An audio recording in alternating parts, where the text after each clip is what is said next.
What's going on? Welcome back. Welcome back to another episode of Off the Schneid. This is a big episode 300. This is the 300th video on the channel. Big milestone. Couldn't do it without my extra special guest over here, PPRTyler. What's up, man? How you doing? Doing good, doing great. I'm honored to be the guest on the 300th episode. So thanks for having me on. I also had to throw on.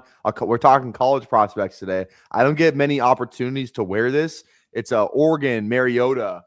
Nice. Jersey. Yeah, like, I was wondering what the duck feathers. Yeah, I get it now. I thought you were just going for some new style over there, and no.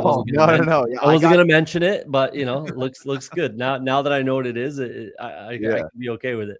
I could be okay with it. I got this when I was literally 16 years old. Like when Mariota was the man at Oregon. I was like, I need I need one of those dope Oregon jerseys I always see on TV. And this pink one, this one stands the test of time. It's the Pac-12 logo too. So it's kind of a more special, you know what I mean? So I love this shirt. It's one of my favorite ones I have. I thought you worked out, man. How you fit into shit from when you're 19? It's tight. The sleeves are tight. I'm not gonna lie. They're pretty tight. And that was probably big on me back in the day. So yeah, just swimming in it. Yeah. We're here to talk these rookies. So we were talking about a little bit before backstage there.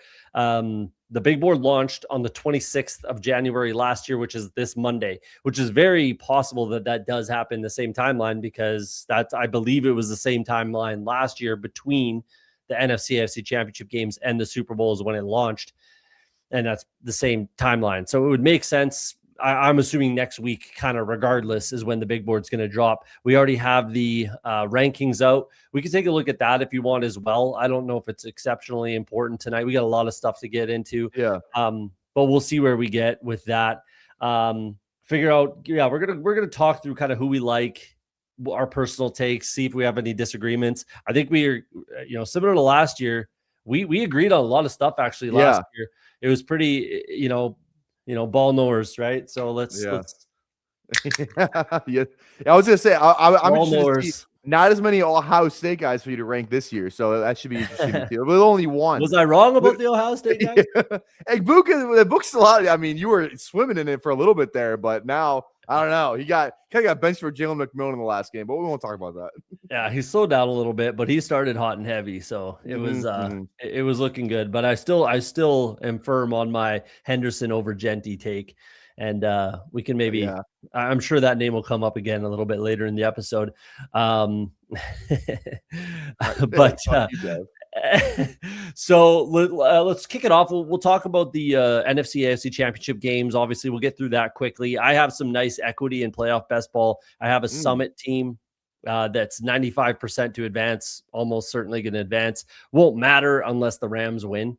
If the Rams win, then I have a 5-piece Rams. So the Summit is the tournament that I really, really care about, because I have outs to win $20,000. I have outs to win the whole tournament if the Rams win. So I'm the only one with these 5 Rams players in the whole tournament, including right now, let alone in the final. I will definitely be. So if it's Rams Broncos in the Super Bowl, I'm going to have a really, really positive EV shot to win 20 grand in the Summit. So fingers crossed on that. But in the Broncos, I'm happy that the Broncos Patriots game is first, because I have a mitten team that has a 5-piece of the Patriots, and then one of each Seattle or Rams. So if the Patriots be I'm happy either way. You're feeling pretty good either way right now. I kind of am. If it's Broncos Seahawks, not as good. That would be the worst thing. So it's kind of just you need the Rams to win. Seahawks cannot win. I really need the Rams to win. That's it. That's the main thing. If the Patriots win, it's a nice kind of consolation.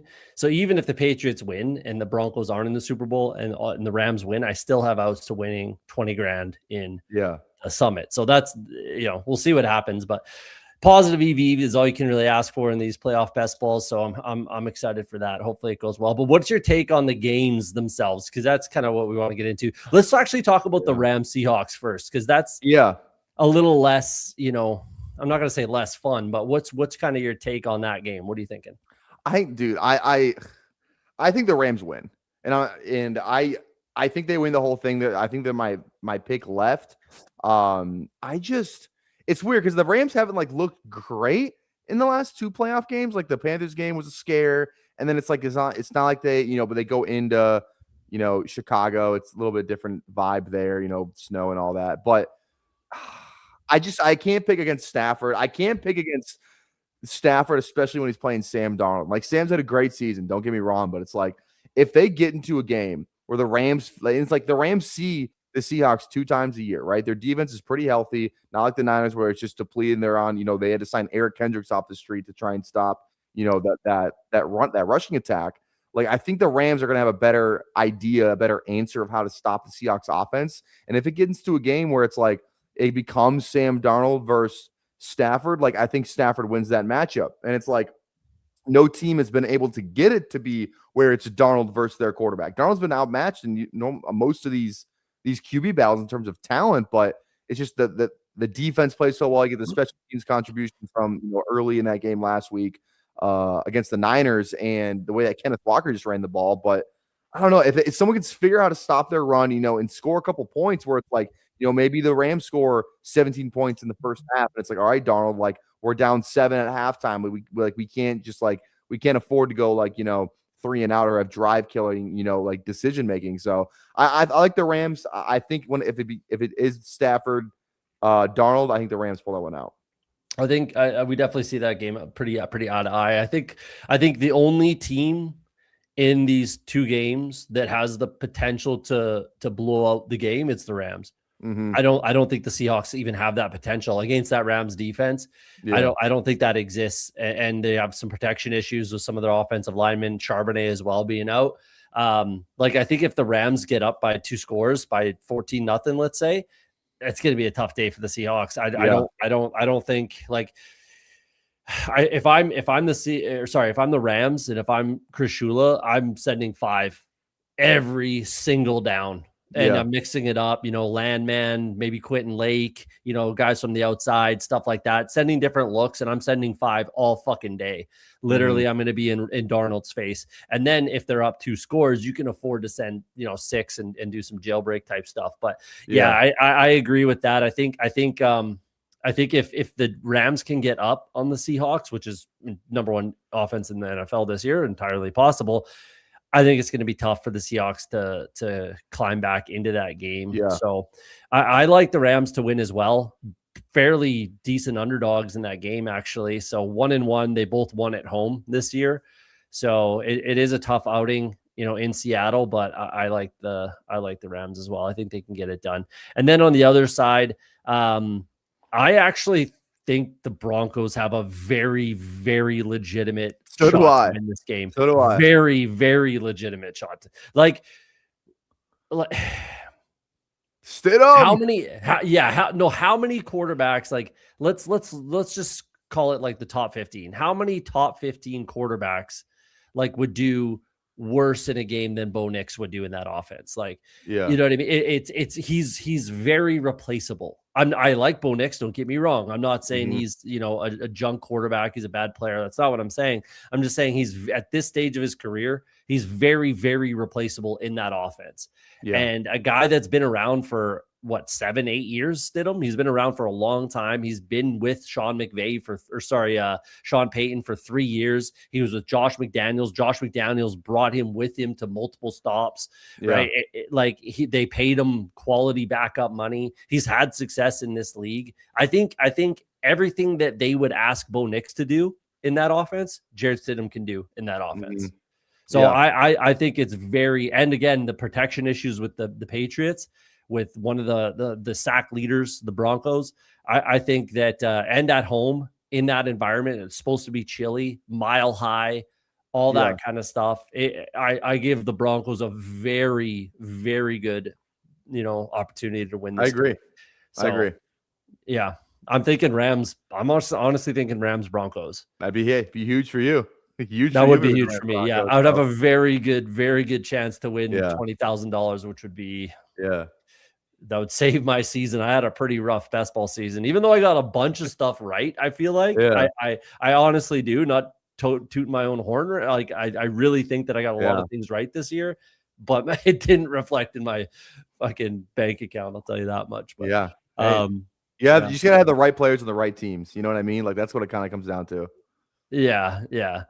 That's a fair statement. But I mean, again, they're going to protect him. Like he's even Bo Nix. Bo Nix wasn't asked to put on a Superman cape and fucking take over games Josh Allen style. So, I would love to see RJ Harvey legacy game. Just 200 yards, 200 scrimmage yards, and two TDs. Oh my God. That'd be some more justification for your RJ Harvey. Yeah. But so that's the AFC, NFC, and the Super Bowl. Probably we'll see where it goes. Hopefully it goes well for me. We'll see how that goes. But let's get into what we came here for. Yes. I know you're chomping at the bit. Yeah. So I was watching the Toxic Tower episode while you were talking rookies, and the other two gentlemen on that program were looking at half-naked dudes talking about their muscles and stuff. Like it's a fucking GQ magazine competition over here. But and I could see you just dying to dig into the rookie talk. So we'll get into it. Let's pull up. I'm gonna pull up my spreadsheet. This is something that I do every year. If you watch my show, if you watched my show for the last few years, I do this every year. It's kind of how I just put it all together. I do my rankings. I rank the top 10. I take some notes. I usually do a player comp depending on who it is. You can see I obviously haven't done any work on the quarterbacks yet, but really I really don't think it's a very sexy quarterback year, much like last year. So yeah, what are your thoughts just in general about this quarterback class that you're kind of seeing on the screen? I mean, it's not like even up top where it's like you have Mendoza and it feels like he didn't have, like he won the Heisman and he has the Heisman moment, which was sick. Like he seems like he is like a high level thinker. You know what I mean? And like I think he was totally just fine. Like to like their rushing game was unreal. Their O-line was really good this year. So he wasn't it's kind of like it's a little bit, it's not McCarthy, but it's kind of like that thing where it's like, okay, they won the game, they won the national championship, they went undefeated. It's not quite the McCarthy thing because he did throw it more than McCarthy. I mean, he has two receivers we're going to be talking about in this in these rankings, but I just think that like who do you think? Okay, let me ask this: who do you think, just from a talent, not any of the rookie year stuff, just as a prospect, who do you think is better, Cam Ward or Mendoza? As a prospect, not including any of the rookie year stuff, as a prospect, because it's probably pretty close, right? Very close, very close. I mean, yeah, that's razor thin. Yeah, so it doesn't really matter, honestly. Yeah, and it kind of felt like it felt like last year was kind of like a weak-ish QB class where it's like, you know, I don't think we would have ranked Mendoza ahead of like, you know, some of these other number one picks. Like definitely would have been over Burrow, definitely would have been over like a Kyler, definitely wouldn't have been over like a Trevor Lawrence, probably not even Bryce Young at the time. Like probably wouldn't have been over Bryce Young at the time. So any of that stuff. So it kind of feels like even up top where it's like, we know he's going number one unless they trade the pick. Like he's going to be a Raider. I mean, they sent the entire organization to that national championship game. But then after that, it's like with the guy who kind of feel like he had more upside in Dante Moore. He goes back to school, which is honestly, I think is good for him. I feel like he should have gone back to school. Ty Simpson should have went back to school too. Ty Simpson definitely should have gone back to school. I don't think Ty Simpson should play it down this year. No, absolutely not. Yes. You were saying Rams. Yeah. I want him to go to the Rams. I like that take. That's because I think he's smart and I think he can make all the throws. He's a little bit undersized, but like he feels like one of those like gamer but like legitimately knows what's going on. Like he showed. But are you concerned though with the game against Indiana? Like that was fucking I mean the fact that they can't run the fucking they had like I saw a stat that was like they were like ranked. I don't know how many FBS teams there are, so I'm making up a stat, but it was like 130th out of 137 FBS teams in like rushing efficiency this year. Like they could not run the ball, which I think, especially for a guy that has 11 starts, something like that. He has like 11 or 12 starts or whatever the fuck it is. Yeah. It's just not going to be a good recipe for success. But it was very it was a very un-Alabama like team this year. Well, it's not a Saban team, right? It's a fucking DeBoer team. Exactly. It's the Washingtons of it's the Washingtons of like the SEC, but they don't have Rome Odunze, Jalen McMillan, and Jalen Polk. Yeah. And another guy who we'll get to later. Yeah. No, it's an interesting one. It's an interesting, like I feel like there could be, not necessarily to this level, and I have to watch the games, and everybody, I watched a few, like college football playoff games, obviously, but I feel like there could be like a Brock Purdy diamond in the rough kind of guy. Not that he's going to like get the same story is not going to play out, but again, like that could be the Ty Simpson of this draft, right? Even if he goes in the third round, sits for a year, and then he becomes, a Brock Purdy type of a player. There could be someone like that, even like Baron Morton, who's always been like given the job. Essentially, he's always been the guy at Texas Tech. Like he could be someone like that, Trinidad Chambliss with a year or two on the bench, Drew Aller, Sawyer Robinson, Sawyer Robinson. He can sling it. He can sling it for sure. Like Joe Fagnano came from like a pro program with, at UConn with Mora, again, a couple years on the bench. You never know. Carson Beck. I fucking hate Carson Beck. I don't like Carson Beck at all. I cannot stand Carson Beck as a human. I can't stand him. No, I don't think he had that 5 INT game against was it Louisville? Maybe I forget exactly who was. It might have been Louisville. He had a 4 or 5 INT game, and then like he was asked a question about one of the interceptions, or maybe 2 of them. He was like, "Yeah, that was my receiver. He ran the wrong route." It's like, all right, dude, I'm out. I think his biggest thing is like he's super weak between the ears. Yeah. Like I think that's his biggest of course thing. He throws the game-losing interception for them in the national championship game. Like I wouldn't want anything to do with Carson Beck if I were an NFL program. I think Drew Aller could be again. Yeah. I mean, talent. More, even when he was healthy this year, he did not look good. No, I agree. I was hoping that he was going to take a huge step. And then with the running backs, which we'll get to coming back, that Penn State was going to I literally thought Penn State was going to win the national championship, almost for sure. If Drew Aller just took like a slight step forward with those running backs, and the defense is always pretty good at Penn State, I legitimately thought they were going to just steamroll, do an Indiana and win the national championship. And then obviously he gets hurt, so there's that. But also he literally never in his college career took a next step. Essentially, he started as a true freshman, and he's basically the same fucking guy. Yeah. So that's last thing on QBs here. I got a couple more things, I guess, but does Diego Pavia even get drafted? Because I'm thinking I wouldn't. He's not.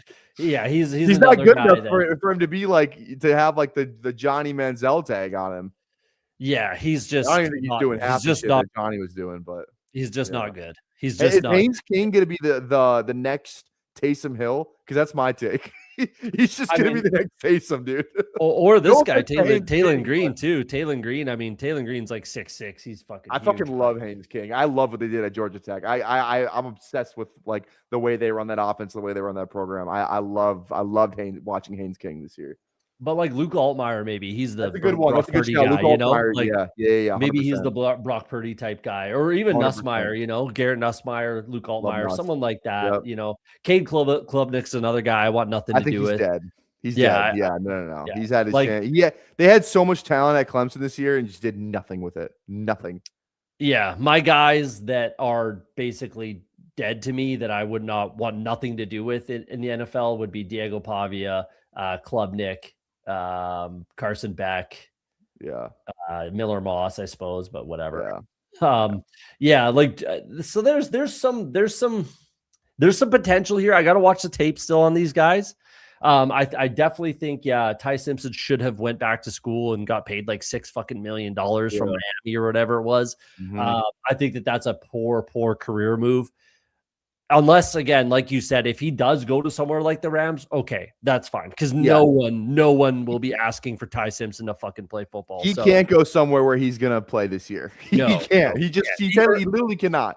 Even like the potential, you know what I mean? Like let's say he can't go to like Atlanta. You know what I mean? Like, sure, yeah, there you go. Yeah, yeah. I was gonna say Miami. Like, let's say Zach Wilson's not going to be back in Miami after not getting that start at the end of the season.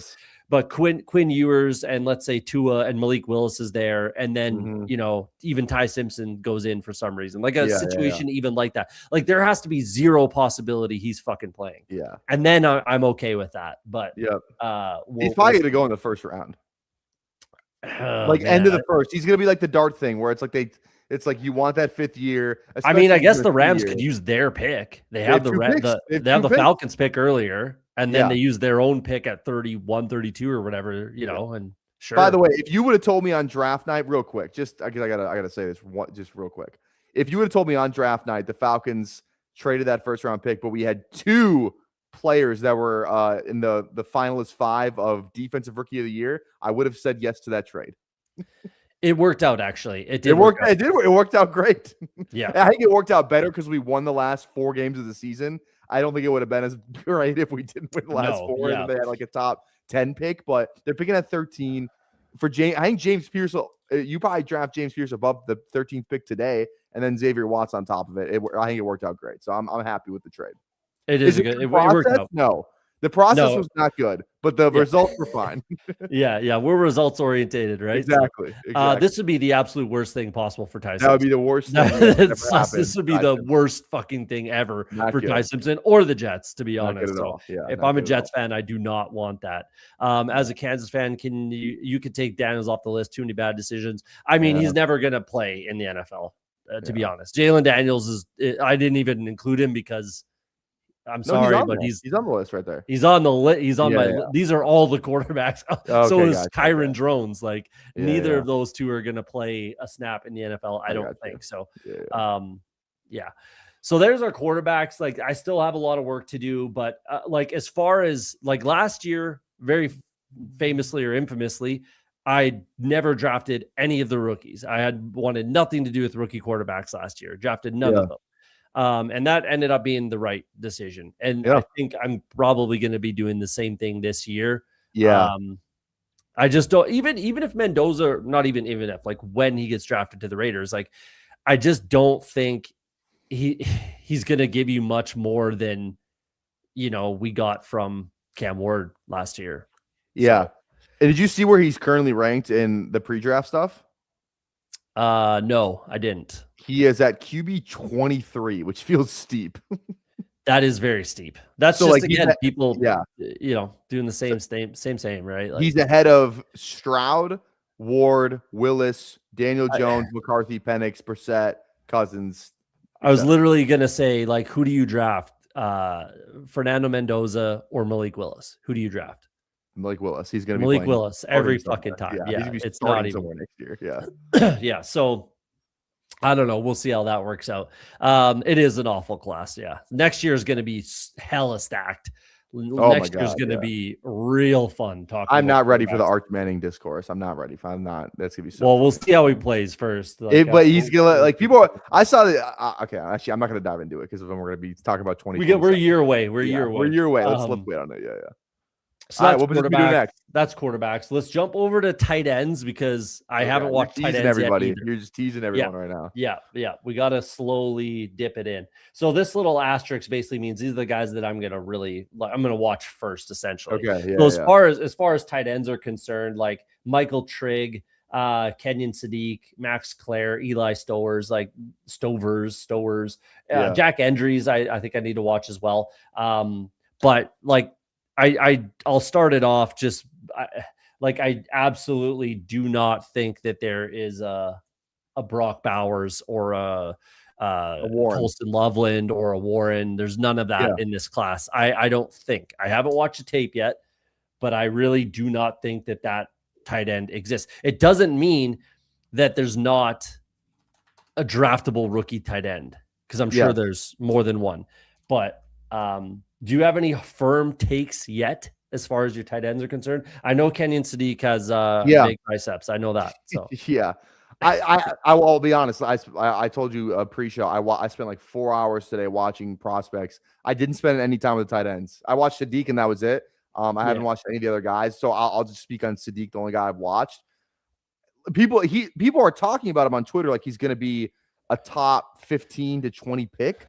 And I just don't see it with him. He felt, like I said last night, he kind of feels like OJ Howard. He's this big, fast, strong guy. He has pretty good hands. He made some like fun plays this year, but I feel like the plays that he was like excelled on and scored on were like plays that are going to be taken away in the NFL, like seam routes, down the middle. Like he wasn't running corner routes. He wasn't running he had some receiver screens in there too. Like the other thing too is like I think he's too big. Like to talk about the muscle thing, like he is. I think he might be like too big, where it's like he doesn't look like a natural pass catcher.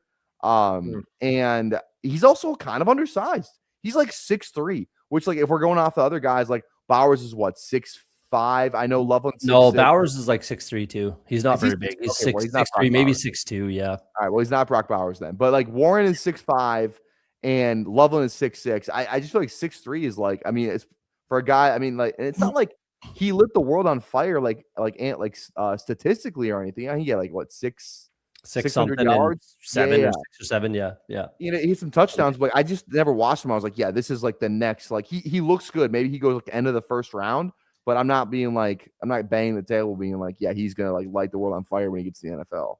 So my just initial again, haven't watched any of them, but my initial thoughts coming into tape season and all this is I think I'm gonna like Eli Stovers the most. I really do, but I haven't watched him though. Yeah, I could be wrong, but I feel like I'm gonna like him the most.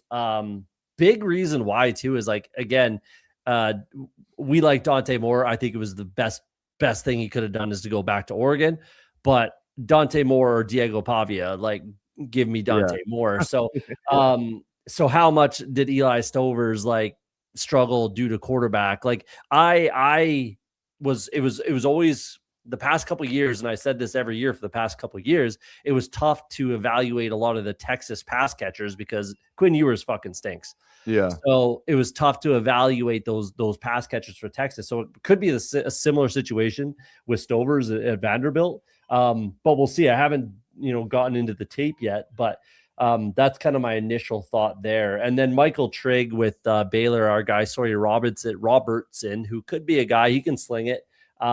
But he's getting some buzz as well, a little bit that I've seen on the Twitter machine. So we'll see. But I mean, and Justin Jolly, I know he's at the Senior Bowl. Supposedly, I was going to say that's another name I've heard.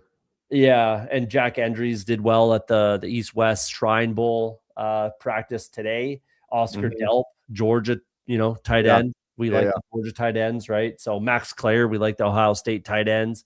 So we'll kind of see. And a big part of these guys, as far as fantasy value, is can they block? Are they going to be on the field? That's what we want out of our tight end in fantasy football.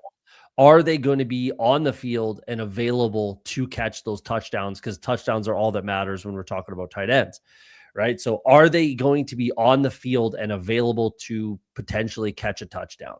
That's something that I think goes habitually, just under talked about, under discussed as far as tight ends. It's different when it's when it's a Brock Bowers and it's a Loveland and it's a different story. I'm not talking about those guys. I'm talking about the Cade Ottens of the world.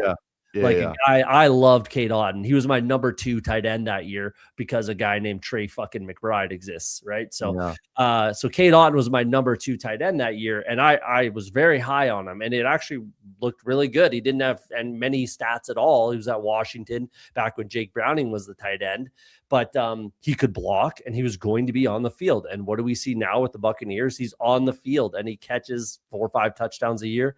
500 yards. It's kind of what you need out of a tight end for the most part. But who is that guy? That's the guy that I like to look for when I'm doing tight end kind of tape study.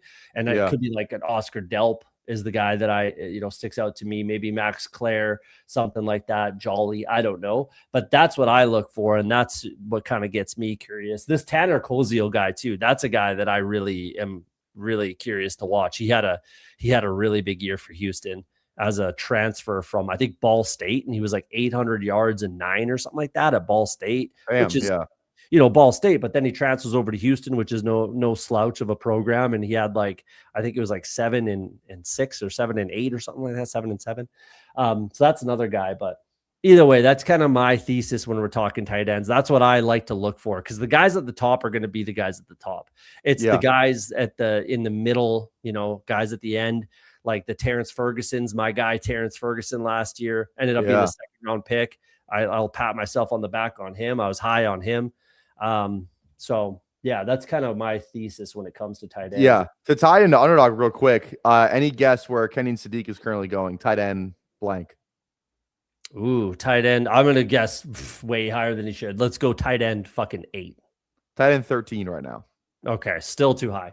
Still like the guys that are going, so Gadsden's tight end 12, and then after Sadiq is Mark Andrews, George Kittle, Jake Ferguson, Hunter Henry. Like Hunter Henry should not be below fucking Kenyon Sadiq. You know what I mean? Like Mark Andrews, absolutely not. Considering Garner, Schultz, likely's gonna get paid too. Likely's going to be gone. So how are we drafting Mark Andrews after, right? And then likely's going to be somewhere. Probably. I mean, like because Higbee's going to be gone, so more room for Ferguson. I mean, even then, like they're going to run all that shit. So yeah, interesting stuff. Like so I think Sadiq's going way too high. So well, I think that's like everybody's just like we've been a little bit like spoiled with tight ends recently. Like again, Trey McBride, Colston Loveland, Laporta, the list goes on kind of thing, right? Bowers, right? Of these rookie tight ends. So we're gonna get an Ebron here pretty soon. What's that? We're gonna get an Eric Ebron here pretty soon. Yeah, exactly. Like everybody's just looking for that, thinking that it's like inevitable, right? Where it's like you need none of these guys are that. Just none of them are that. Yeah. I don't think. I could be wrong. But we'll see. Niners need Sadiq. That would be. They got Tunges, bro. Tunges is the man. Stowers is I like Stovers too. I think Stovers is going to be the guy. I do. One of the more overpriced rookies is Sadiq, I'd imagine. Yeah, we'll see. Like we'll see. I'll dive into the tape myself and I'll rank these guys. And this is only the first time I'm showing this. I'm sure I will be showing this again, and maybe we'll have an episode later. Ty and kind of get more into it down the road when we're a little more comfortable with some of these prospects. But yeah, we can leave that there for tight ends. And let's get into the fun stuff. So do you want to start with wide receivers or running backs? What do you want to do? Let's go RBs because the receiver class is the best out of this thing. So we'll end with like the crown jewel of the class. Okay, let's do tight ends. Or running back, sorry. So I've done a lot of work. I've done a lot of work on running back so far. So this is my rankings. I do not think this will change. So Jeremiah Love, not until at least the combine. It won't change, I don't think. So Jeremiah Love at the top, Nick Singleton, Katron Allen, Emmett Johnson, Jadarian Price, and then Jonah Coleman at 6. So just your thoughts of the top 6 rankings. Let's just get I love that you're the high school and college touches are concerning. I love that you love how many touches are these guys getting? Well, I mean, because he has so many fucking touches because he had 1,000 yards as a true freshman. So I mean, Love hurdles, and I love that. That's funny. He does hurdle. But we could talk about that in a second. Let's start with, I want to start with Love. We'll start up top because so you agree? You think this is decent? You like the rankings? I'm not there. Not that I care because I don't give a shit. Not there. I'm not there. I'm not at 3 with Katron. I can't be there with him. I think I'd put Emmett over Katron personally. Katron, he just doesn't catch a ton of passes. Even the ones that I did see, it's a lot of like he had an absurd amount of like shovel passes. So like stuff that's going to count toward him, but not really like it's just a fucking handoff really. So that's going to inflate his reception stats that really aren't there to begin with. I think. He's a good inside runner, but he doesn't feel like much of else. He doesn't have great breakaway speed. He doesn't he doesn't catch passes. So it's kind of like it feels like he is kind of boxed into a role in the NFL, which can be fine. Like he can kind of just end up being like a backup somewhere, and then a guy goes down and he's fantasy relevant. Like he's a good inside runner. Like I'm not saying he's even that bad. And like he was the best running back for Penn State this year. I just don't know how well that translates to the NFL when he was like he just wouldn't go down. Now the guys that he's playing are bigger, faster, stronger. Like I just feel like Singleton's a lot more translatable, and you have Singleton over Allen, but I think the gap between Singleton and Allen as they go to the next level, I feel like there's a bigger gap there for me. That's why I kind of like Emmett Johnson. Emmett Johnson's probably my I haven't really ranked him yet. Love's 1, and then after that I can kind of be, swayed one way or the other. I really like Singleton. Let's go line by line here. Yeah, Since let's start with Love. Let's start with Love. Let's start up top because because I think he's better than Genty. What do you see here? Yeah, he's everyone he's what everyone wanted Genty to be. That's who he is. Yes. Like he is the guy. I did not have Genty as my number one running back, and I think that was correct. I still think that was correct. We'll still think that was correct. The book's still out on that. I'm not a huge Genty lover, but I feel like I had to rein you in a little bit because you're the number one Genty hater. Was I wrong?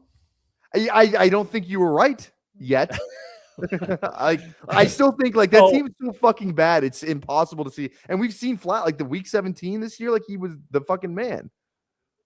Yeah, we'll see. Like we'll see long term, but regardless, he's what everybody wanted Genty to be. Love is the guy. He is the guy. Like I'm not trying to get cute or like I wasn't with Genty either. I genuinely think that Henderson's better than Genty. But Jeremiah Love is the guy. Like what's your comp for him? I don't have a comp for him because I don't have a comp for everybody. I mean, he's just what you need. He's a guy. He's what you need. This is I actually don't love this. He's not going to be able to do this shit in the NFL. I hope you can't be leaving your feet like that in the NFL. Yeah. So slow it down a little bit. Yeah. Bijan did it in college. I haven't seen Bijan do it once in the NFL. Yeah, it's fair. Like we'll see if he does, but like this guy, just will not go down. Like you hear first, second, third effort. This motherfucker's got a fourth effort. Like he will not stop. Yeah. Like you have to shoot him in the goddamn leg to put him down. Like this guy's a fucking gazelle. Like he will not go down, which I love that. One fumble and 550 touches. That's impressive. That's impressive. So he's just the guy. Like he's a first round. I think he's a first round running back talent, which is pretty rare these days. I think a lot of people have him going in like the top 10. I still think that that's way too wealthy for a running back kind of regardless, but we'll see. If he does, then that's going to be very lucrative for fantasy football. But I don't know if you have much more to say, but like he is the guy. He is the number one. There's no real disputing it at all. Like, I think he's like, the gap that you were thinking from between Singleton and Allen is like, the gap of Love and everyone else is it's unbelievable. Like there should not be another first round running back in this class. It should be Love. There is not. No, there is not. Yeah, there's no way. No way there. No way. Exactly. So I think Love is.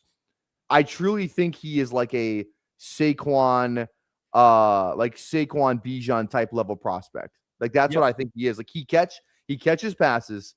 He has what I like about him more than Genty is he has the NFL body. This guy's fucking big and he's just as fast as Genty. 6 foot 215. I don't think 6 foot. I said 6'2". 6 foot. 6 foot 215. So he kind of has like the Bijan body. Like it's kind of like the best comp. Like it's his body, but he kind of runs like. He runs like Saquon a little bit. Like they're the different body types, but they have a similar running style. I feel like he's got more of the similar running style to Bijan, just like the way he's got that second, third, fourth, fifth effort, like will not stop. You have to put him on the ground, which is he's not as a lot of Bijan-y. He's not as maybe not quite, but just that aspect of like his running style where it's like it's me or you, and it's gonna be me. Like I'm winning. So good luck, like that's kind of what I saw with Jeremiah Love as far as the Bijan, but that's why I don't like to make comps a lot of times with the top end guys, because then it's just like, expectations of, kind of nonsense expectations. And he's a 3-down back. He's like the guy. He's like you said, a Bijan, Saquon level running back where he's going to walk into whatever team drafts him and be the number one, option in the running game, no question. So I think I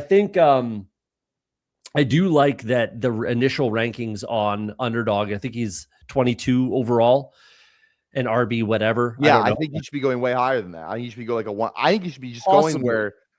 Yeah, possibly. I think he should be going where Genty was going last year in the big board.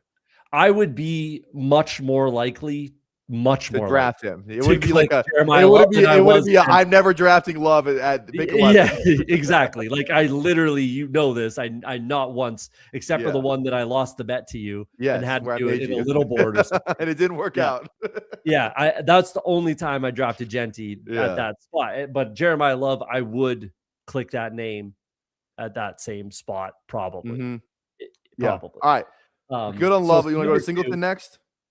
Let's just go down the list and then we'll find some guys down below. But okay. Singleton was the number one recruit out of high school, number one running back out of high school.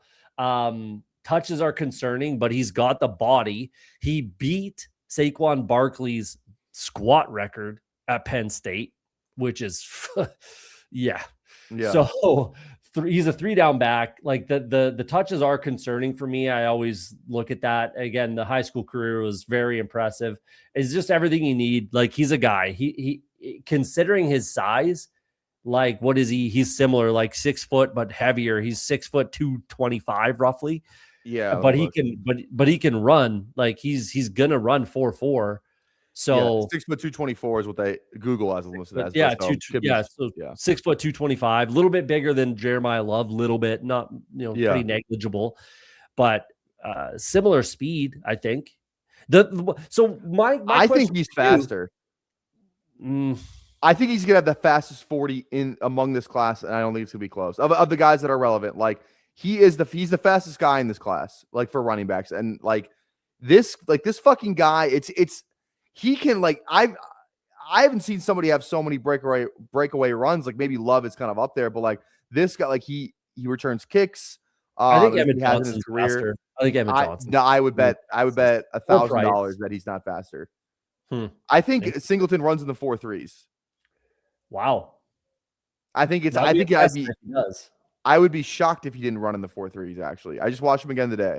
I'd be shocked if he didn't run in the 4.3s. Let me ask you a question about Singleton, because I love him. He's my number 2, obviously. Yeah. I like Singleton a lot.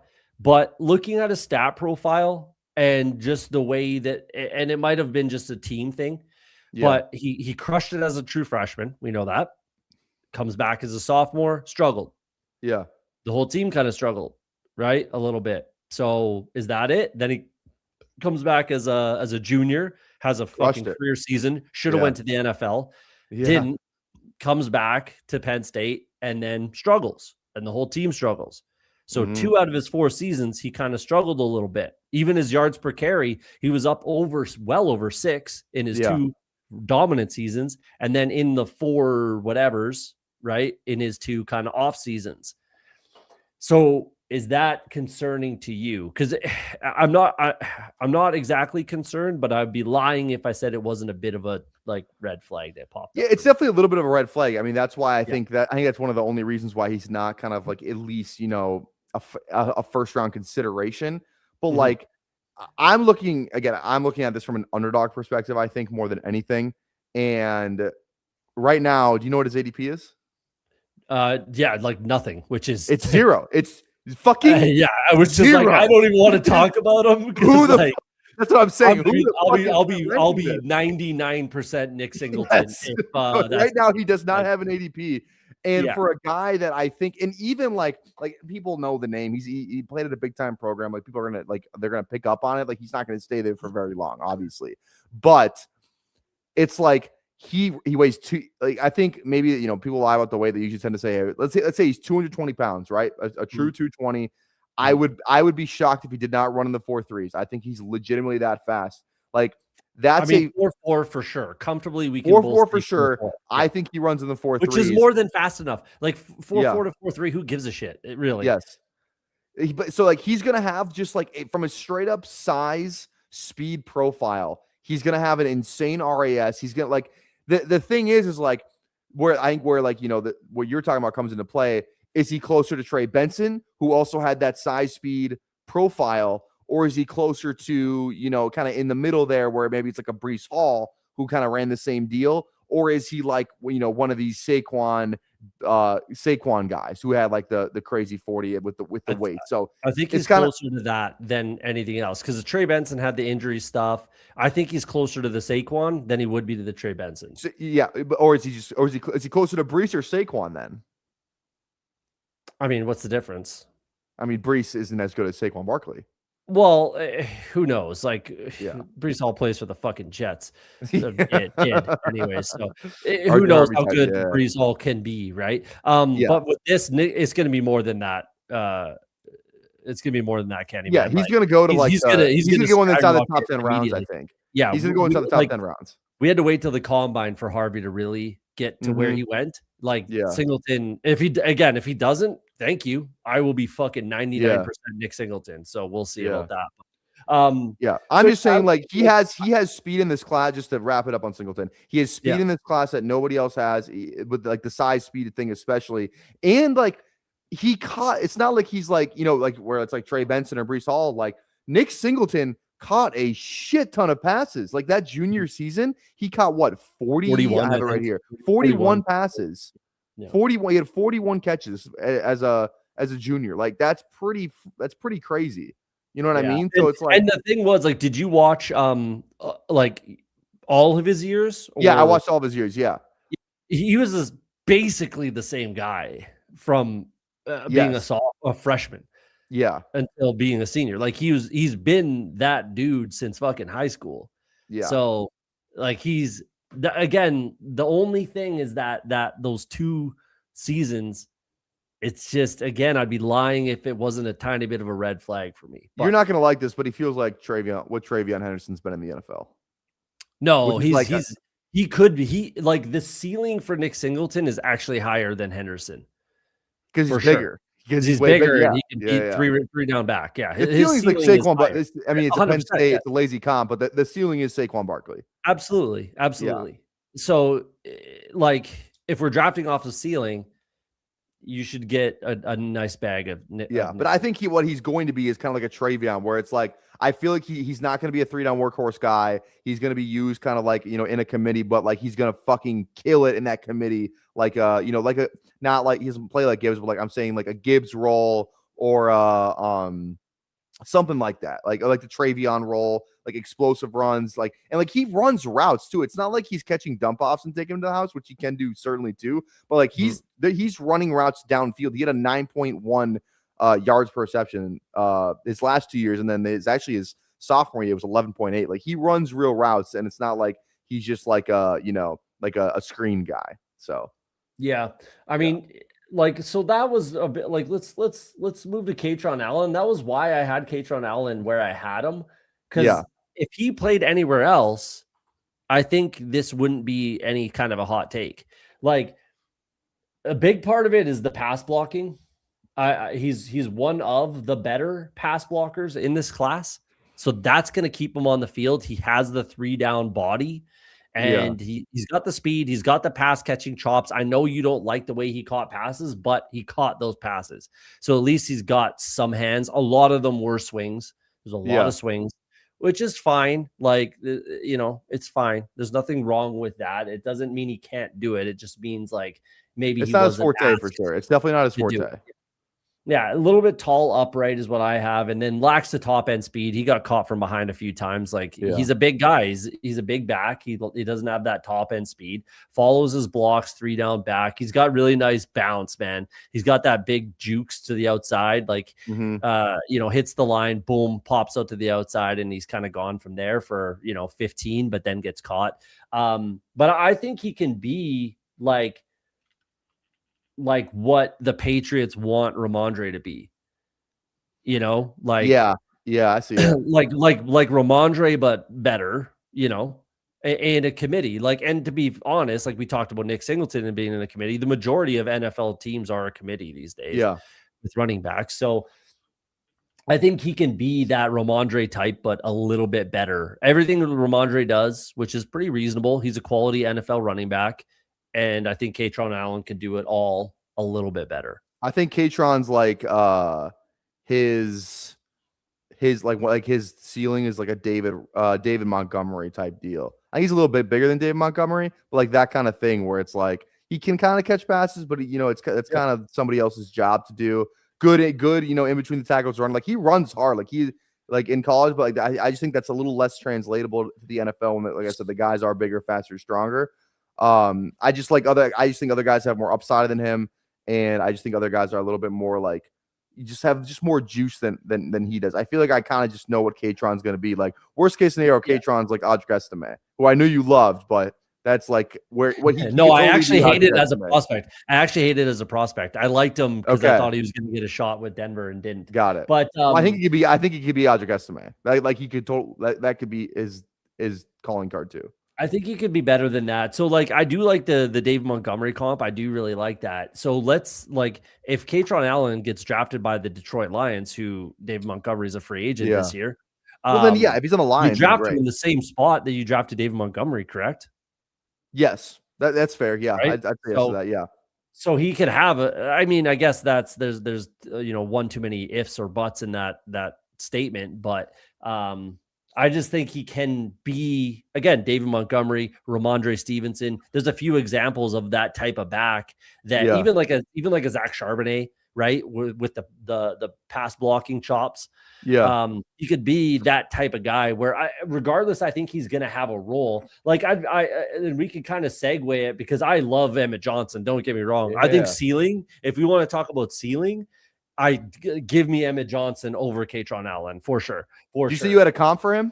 I do have a comp for him, and I think you're really gonna like it. James Cook. I don't hate that. Don't hate that. How many catches did he have this year? Something fucking crazy. Like 27 or something. Nothing. Oh, that is? I thought he had more. Yeah, it was something like that. 20s, 27, 30, low 30s maybe. Something like that. No, he had 46. Oh wow, geez. Okay. That's what I'm saying. I say it was something crazy. He had 46 this year, 39 last year.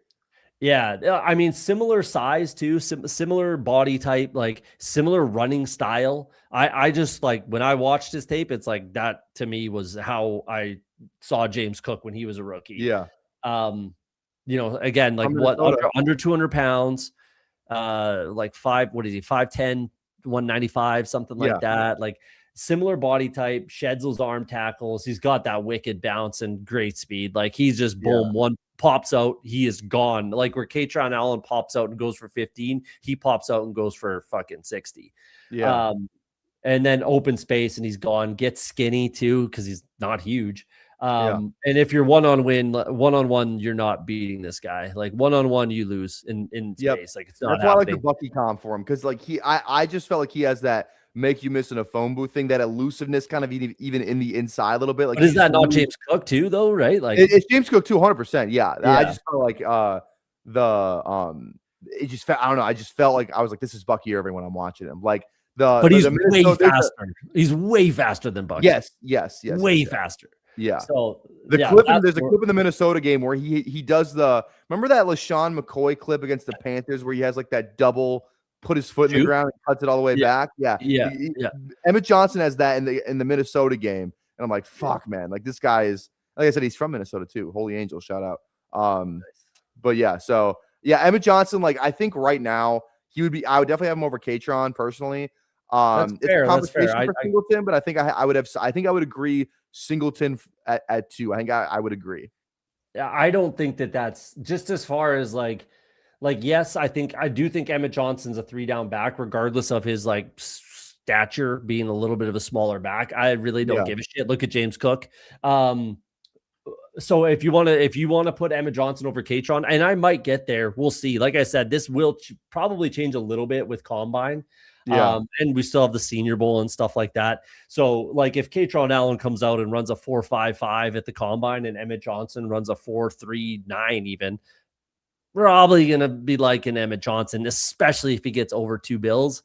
Like if he gets to even 201, perfect. I would put Emmett Johnson over Katron Allen with that speed. So we'll see. And again, ceiling for Emmett Johnson is higher than Katron Allen. You will not get me to say any different than that. So, all right. I like Emmett Johnson a lot. He's probably going to be one of my more owned, just as far as like cost is concerned.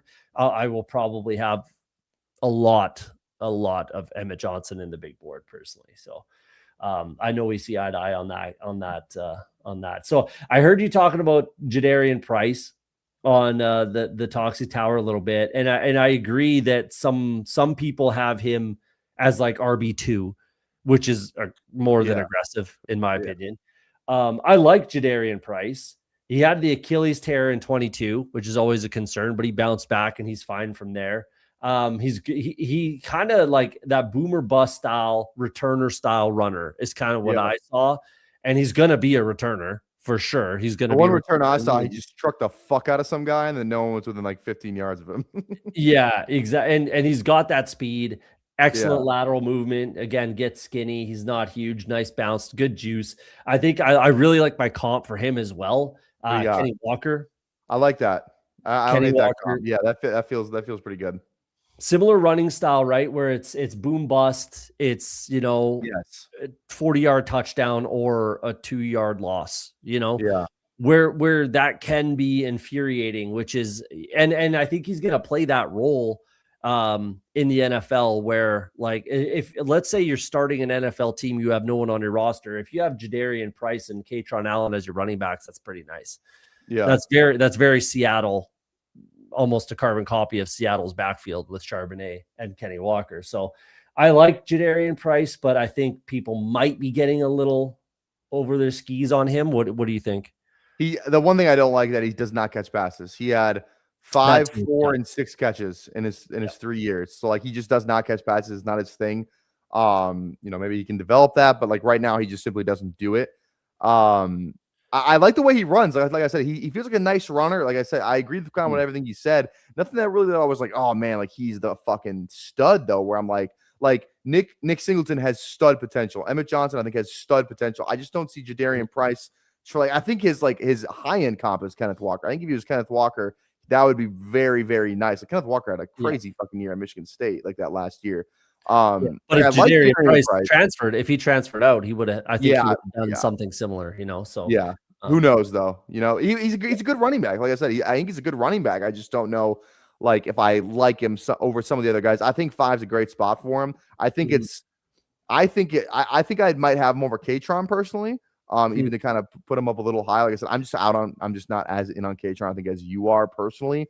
I think the top 5 is the guys you have on there excluding Katron. Because Jonah Coleman's the one over Katron. That I don't know what to do. Can we just get to Jonah Coleman? Because I think he's an interesting one. I think this is what you're getting at, and I agree, because it's these 5 for me, and then I don't particularly know what to do. I don't know what to do with him. I said it yesterday. Do you think he looks fat? Dude, I'm watching him, and I'm like, I feel like there's some pounds to shed here. I mean, I called him a pinball or a bowling ball. So that's just another word for fat. Yeah. I mean, I don't know if I'd call him fat. I even went on Twitter and I typed it. I swear to God, I did this. I went on Twitter. I typed in Jonah Coleman fat to see if anybody had the same thought that I did. And like Washington fans were like, I saw one that said skinny Jonah Coleman with the greater sign and then fat Jonah Coleman. Like, I think some people think he's fat. I mean, maybe they do. I'm not going to say he's fat. Like, I thought he had good speed and surprising twitch for his size. Is what I have here. I thought he had good twitch. I didn't think he had good speed for his size. Maybe for his size, like he's what 6 or 5'10". He's like 5'8". Yeah, he's like 5'8" or something. He's not tall at and all. He's like 230 or something. Like for that size, like I was. Yeah, he's got Scatabo build, but he's a little bit faster than Scatabo. Yeah. There you go. Like something like capable pass catcher. He's actually a pretty good pass blocker. So that's a big reason why I like Katron Allen, because he's like his ability to get on the field for Katron. That's what I like about Katron. Like he's like David Montgomery, but a better pass blocker probably. Right? He's like Ramondre, but a better pass blocker. So like the reason I have him so high is, again, like I like his opportunity to get on the field. So that's so with Jonah Coleman, like pretty good pass blocker. Could he shed a few pounds? Probably. Like and I bet he probably does. Because you don't want to weigh 230 plus. You want to be I don't think he should run the 40. I don't think he should run the 40. Probably not.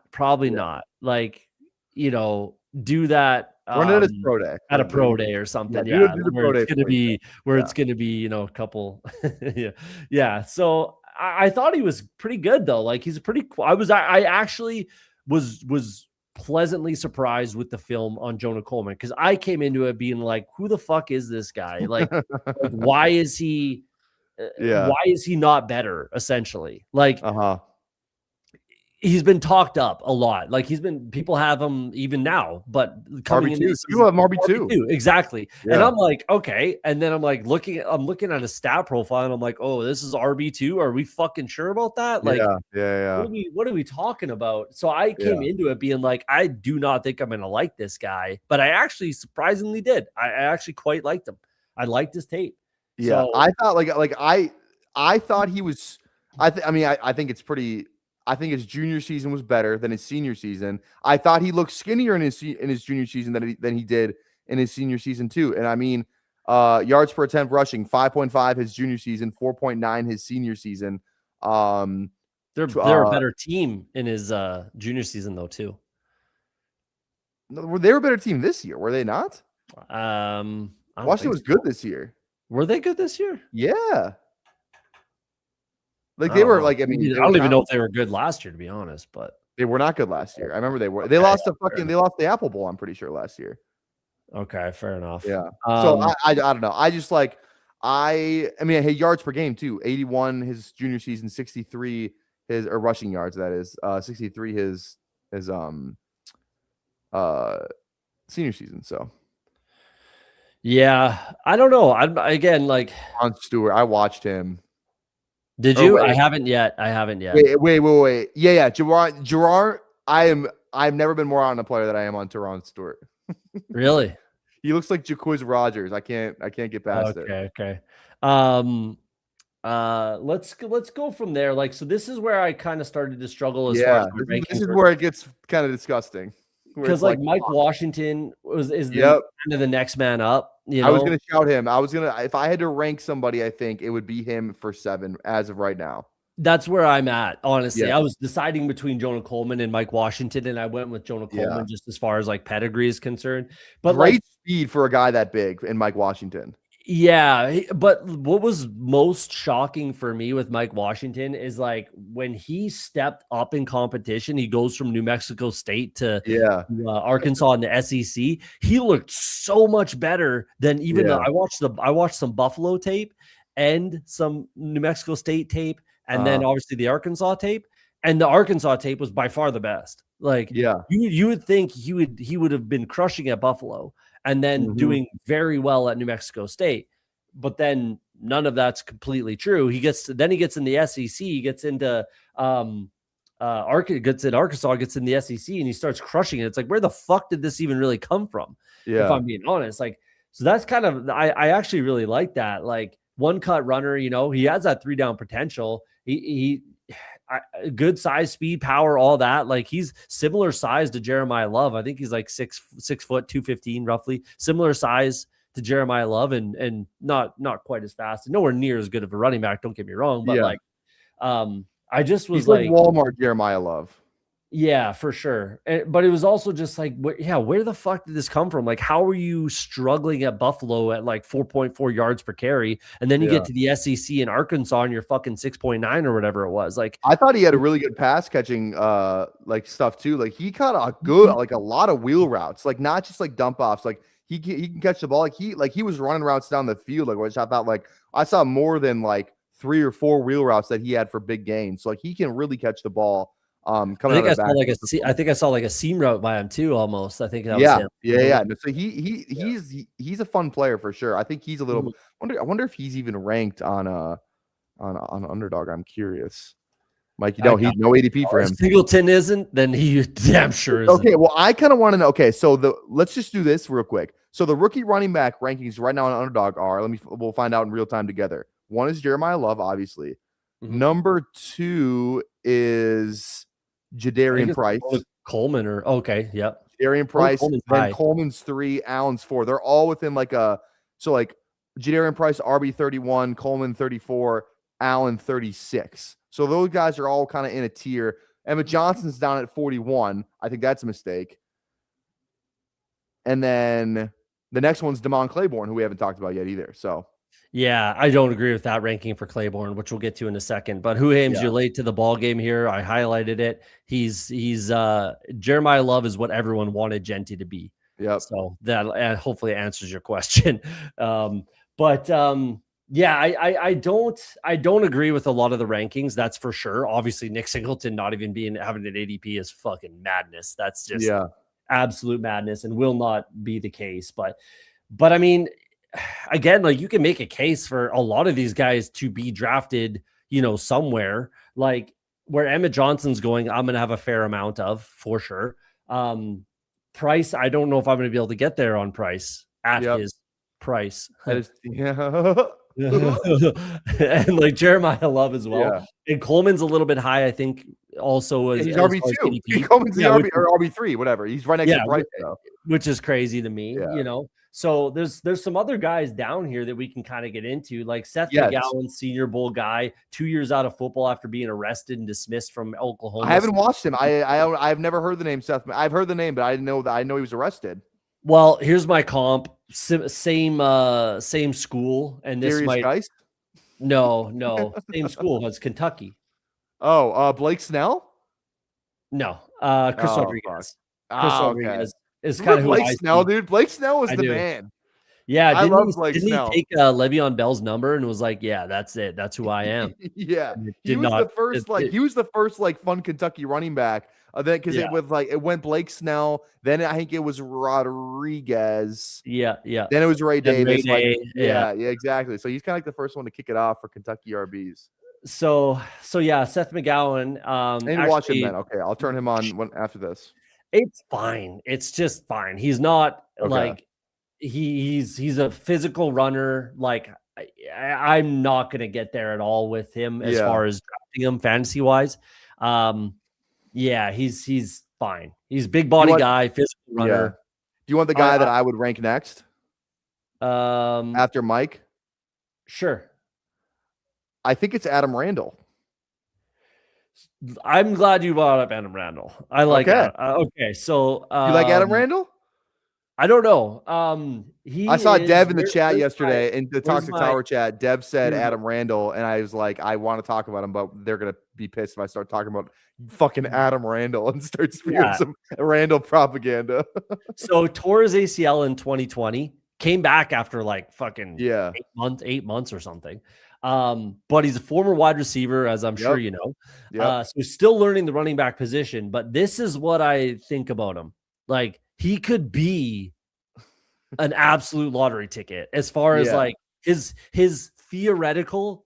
And I like let's put a massive caveat on what I'm about to say here. Yeah. But his theoretical ceiling is like Derrick Henry. Like he's the same size basically. And he's like Derrick Henry, but he catch the ball. Though. He can catch more passes than Derrick. That's what I'm saying. Former wide receiver, so he's like his theoretical. His theoretical is more yoked Jeremiah Love. Yeah, kind of. Yeah. But like to be fair though, like and he is still learning the position, so maybe that's a big part of it. But there's like -5 points juice for this guy. Like he was getting tackled by the first tackler every time. That's the problem with him. He didn't break a ton of tackles. No. And for his size, like come on, man. Like you've got to be shedding these dudes when you're fucking 6'2", 235. Like you've got to be shedding these college even linebackers, shedding them. So yeah, I will not be drafting him. I will not be ranking him that high. I'll tell you that much. I just liked him because he's big and he catches passes and he's kind of fast. Like, he's not like slow. I don't think he's slow. Like he's semi-fast. Like I thought he's kind of like Mike Washington, except I like Mike Washington better.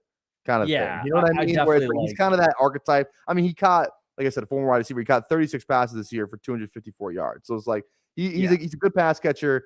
I could just totally see him like it's just another way to get on the field in the NFL. That's kind of the thing for me, where it's like there's these other guys that like I mean you just kind of hit a couple of them like in one swift here because we're kind of nearing the end I think of the guys we want to talk about. Like I've seen some Jamari Taylor stuff.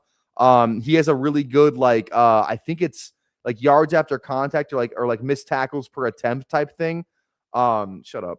And he so like that's the thing with Taylor, and then the other Terrian Stewart, the other Virginia Tech guy, also like another missed tackles per attempt, like really good stat for that. I watched him. I kind of agree exactly with what you wrote for Jamari Taylor. He's fine. He's kind of a nice, in between the tackles runner. But other than that, the speed was kind of a big thing. I didn't like Manungai's a good shot. I actually was going to say Manungai. I swear to God, when I was watching him, I was going to say Manungai. So Manungai's a great shout. He's a good story, though. He's a good story. Like walked on at NC Central, and then transfers over to Virginia. Has a good year at Virginia. I like him, but he's not going to really be a guy. Like he does have a knack for finding space. I like that. He looks slow on tape to me, not the biggest guy. So unless he falls into like the perfect situation, like Manungai did, like it's just not going to be. Yeah. And then some of the other bigger names, obviously Le'Veon Moss, torn ACL, MCL, not great. Looked fun though. Like when he played, it's just like injury wise, we'll see. He might be like a 7th round pick. I think it'd be lucky if he got drafted. Damon Claiborne's a guy that like everybody loves. I watched him. He's fast and he can kind of catch passes, but like I didn't really like. I didn't like him pretty much at all, honestly. Yeah, I wasn't huge on. I thought he was gonna be more fun the way people were talking about him. I wasn't huge on Damon Claiborne. I think he's like Woody Marks last year.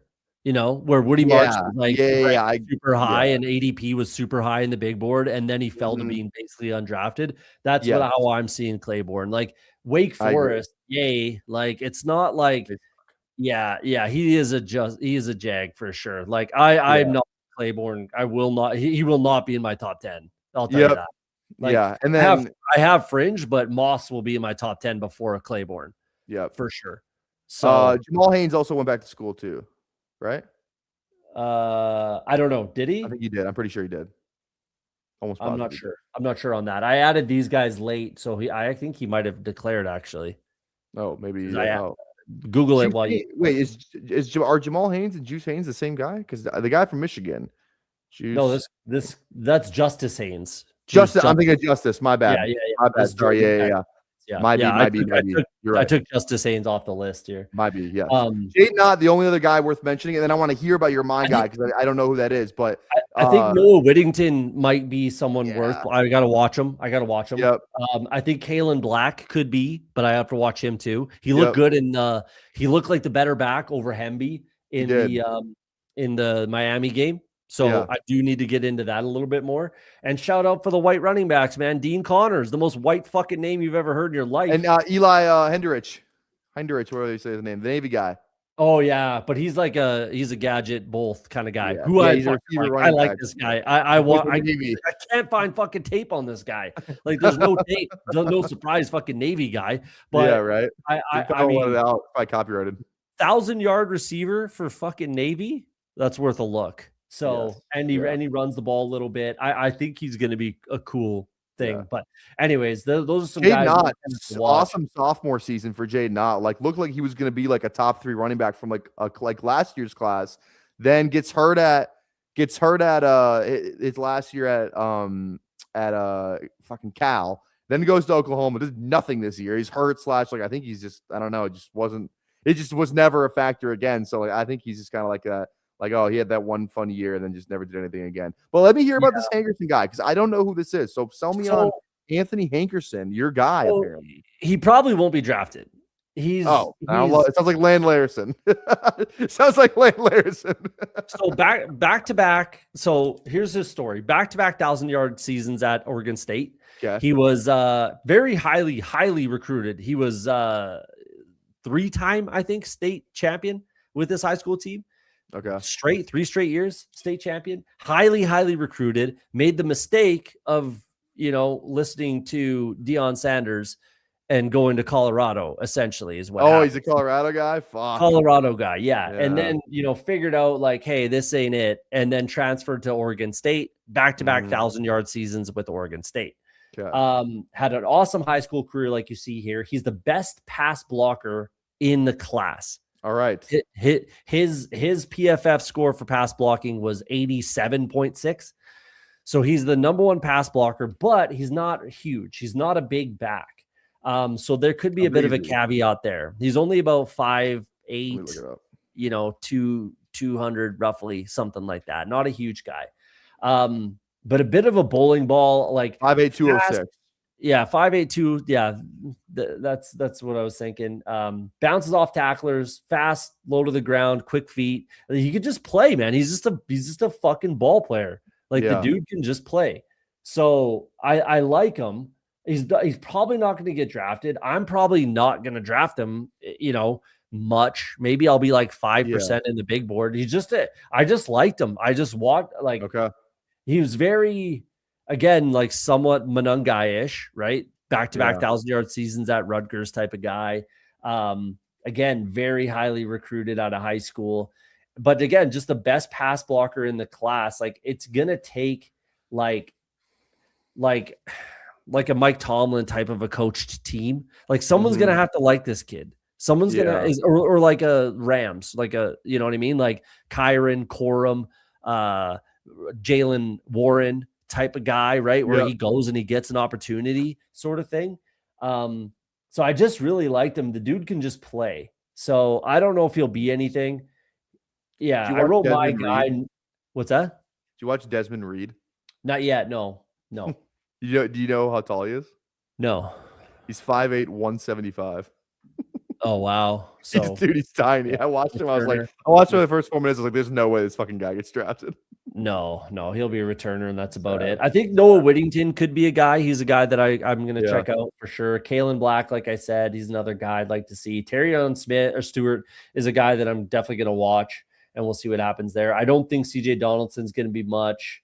I don't think Rasul Faison is going to I actually watched him. I watched Faison because McShay shouted him out. He said, "Watch out for Faison. He's from the fuck did he transfer from?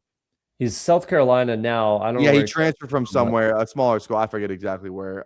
It's gonna kill me because I actually watched the highlights at that school. I cannot remember what it was. He's fine. He felt like a fine player. Nothing to write about in my opinion. Yeah. But he felt basically like, and I think we kind of already, to put a bow on this class, I think we've kind of beat it already. Is like it's these top even 6, I guess. I would agree with that. I would agree with that top fringe Mike Washington. Yeah.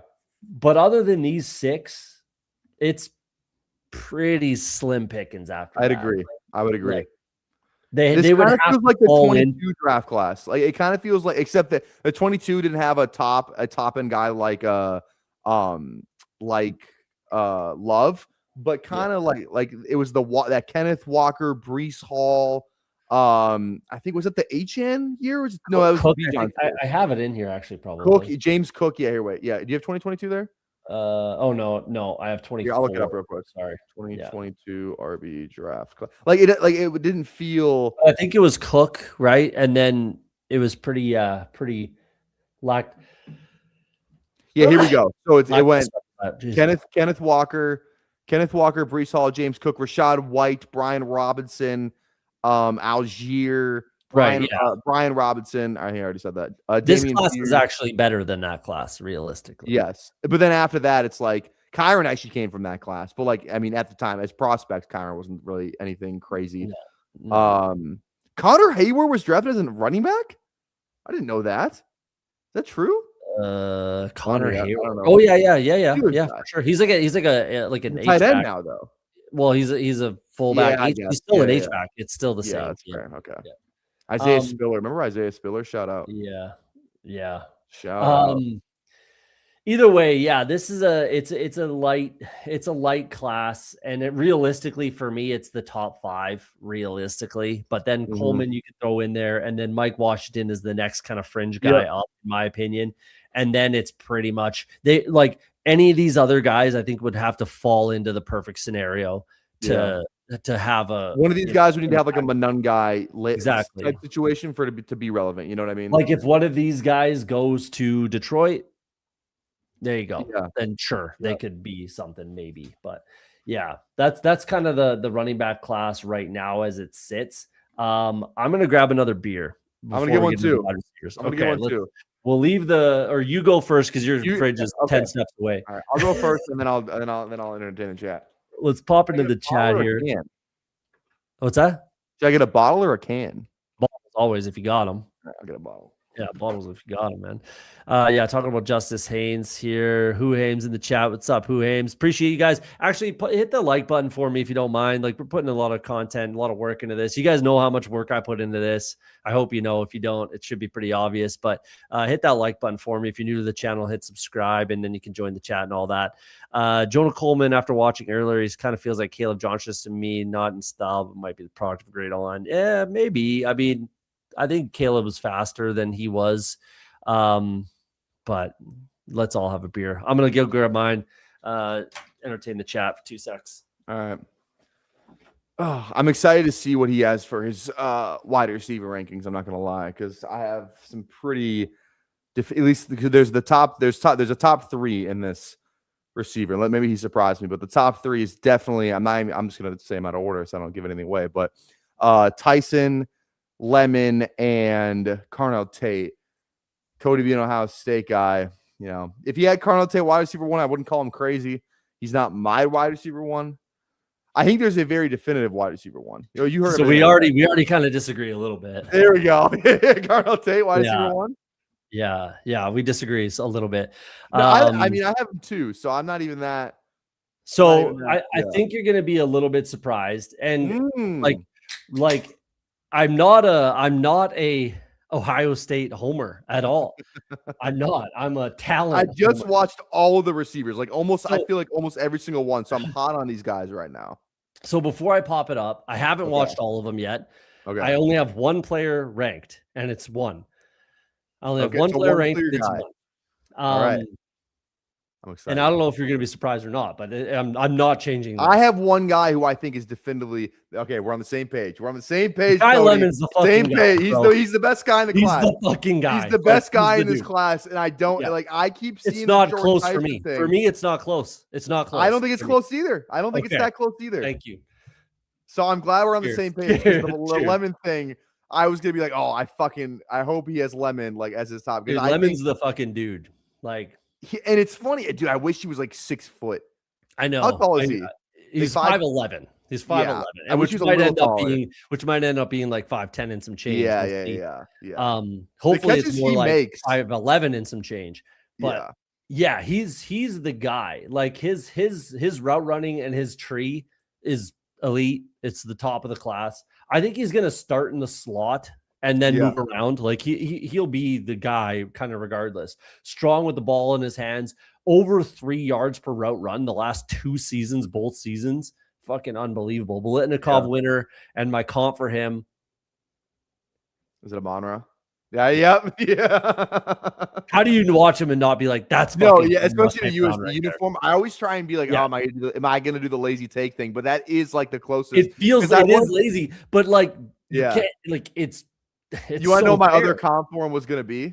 Who? I was going to say it was a smaller Drake London. A tiny, which is just some Monra pretty much. Another USC guy? Exactly, another USC guy too. But, Lemon is he has the speed too. I think he's faster than a Monra, I think. I think he's definitely faster than a Monra. So, he has that on him too. He's an unbelievable route runner. The contested catches he makes too, the only knock on him is that he's not 6'1". If this guy was 6'1", he'd be the best fucking receiver in the league. But which again is why he's gonna find a home in the slot for sure. Yeah. At a minimum, this guy's gonna be a top tier first or second best slot receiver in the NFL. Yes. Overall. Would you like to guess where his ADP is? Wide receiver blank. What do you think I think I did look at it, but I don't remember. He was in the 40s or something overall. So 32. I don't know. He's 32, 63 ADP, 32 wide receiver 32. Oh wow. Yeah. So I'll have mucho. Tyson is 22. Tate's 23. Yeah, Tyson. So Tyson's who we're going to talk about next. But okay, are you ranking Tyson 2, or are we talking about him next?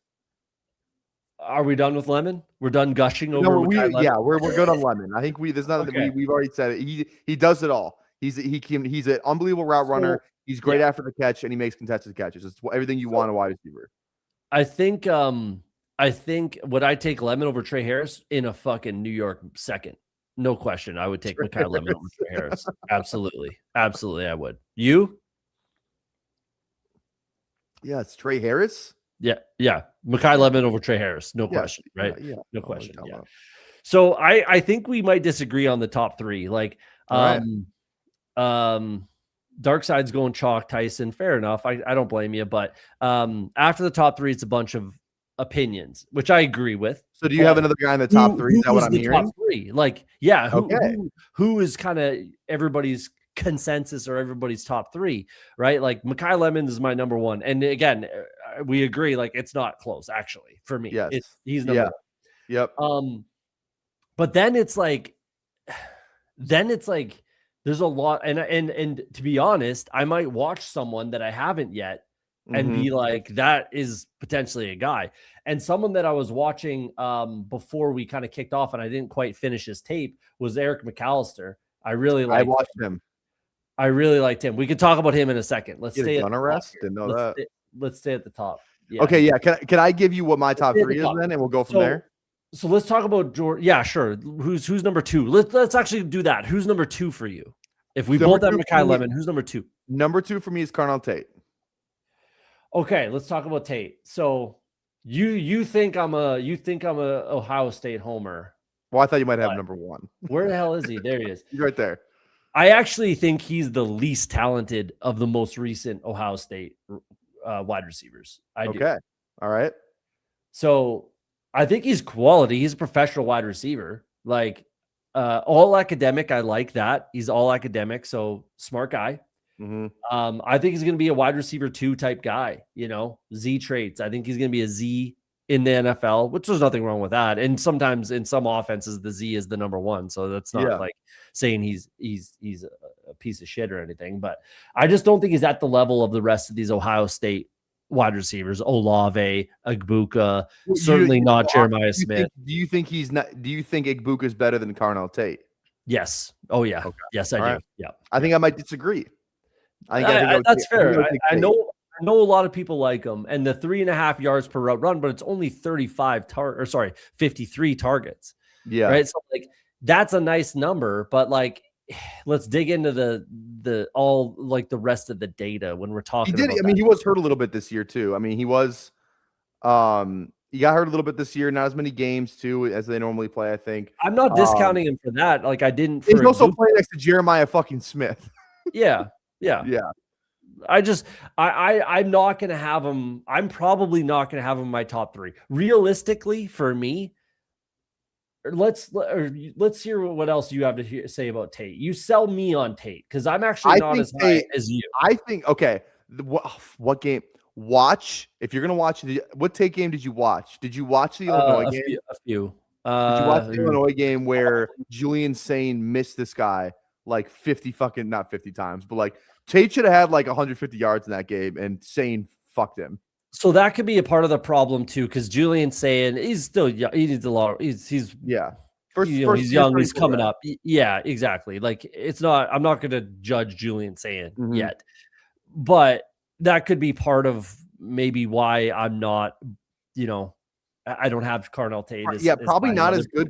When's the last time they had quarterback play? Like, because would you agree Will Howard was better than Julian Sane this year? Yes, for sure.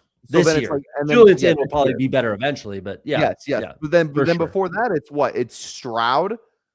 Or no, who was before? Well, no, it was McCord. Kyle McCord. McCord. I forgot about McCord. Who's a fucking slinger, man. He can sling it. McCord led the league in passing yards. Exactly at Syracuse. Yeah. But okay, I think Carnell Tate's T. Higgins. I watch him and I see that. If you're looking at it, Z traits, wide receiver 2 in the NFL, granted T Higgins might be a wide receiver 1 on almost any other team. I disagree with that. That's okay, whatever. But I think he's T Higgins. Like that's kind of who I see. I like that comp. He's smaller. He's not as big. Yeah, Carnell Tate's 6'3", I think, and then T Higgins like 6'5"? 6'5", yeah. Which is fine. That's negligible. I like that comp. I do like that comp. Actually, that's a good shout. Yeah, that's a good shout. So I had him 2. Okay. And then Tyson 3. Okay. So let's talk about Tyson first. But I would let's say talk about Tyson first. Let's Okay. talk about Tyson Okay. first because I know where you're going, and we'll get there. Okay, Let's talk about Tyson. No, I'm not going there yet. I was gonna wait on that. But yeah, let's talk about Tyson. So the drops thing I see you have there. He could not catch the fucking football for the first 2-3 years of his fucking career. But then this year, and I heard McShay. I listened to a ton of McShay. Like I said, I've always said I'm the number one McShay slappy. I listen to everything that guy says because I think the way sometimes he gets a little over his skis on some stuff, but I think the way he talks about the game, he genuinely watches everything. So I'm always gonna trust the guy who is genuinely locked in, talking to teams and watching a ton of shit. He was like, there's only one way to go from the drop rate that he had, his first 2 years to this year, and that's just to catch a ton of balls. Obviously. And yeah, there was, I think the tape suggests more. I remember I saw a couple where he bobbled it and then he catches it kind of thing. So we'll see. The other thing too, he's got some injury concerns a little bit there too.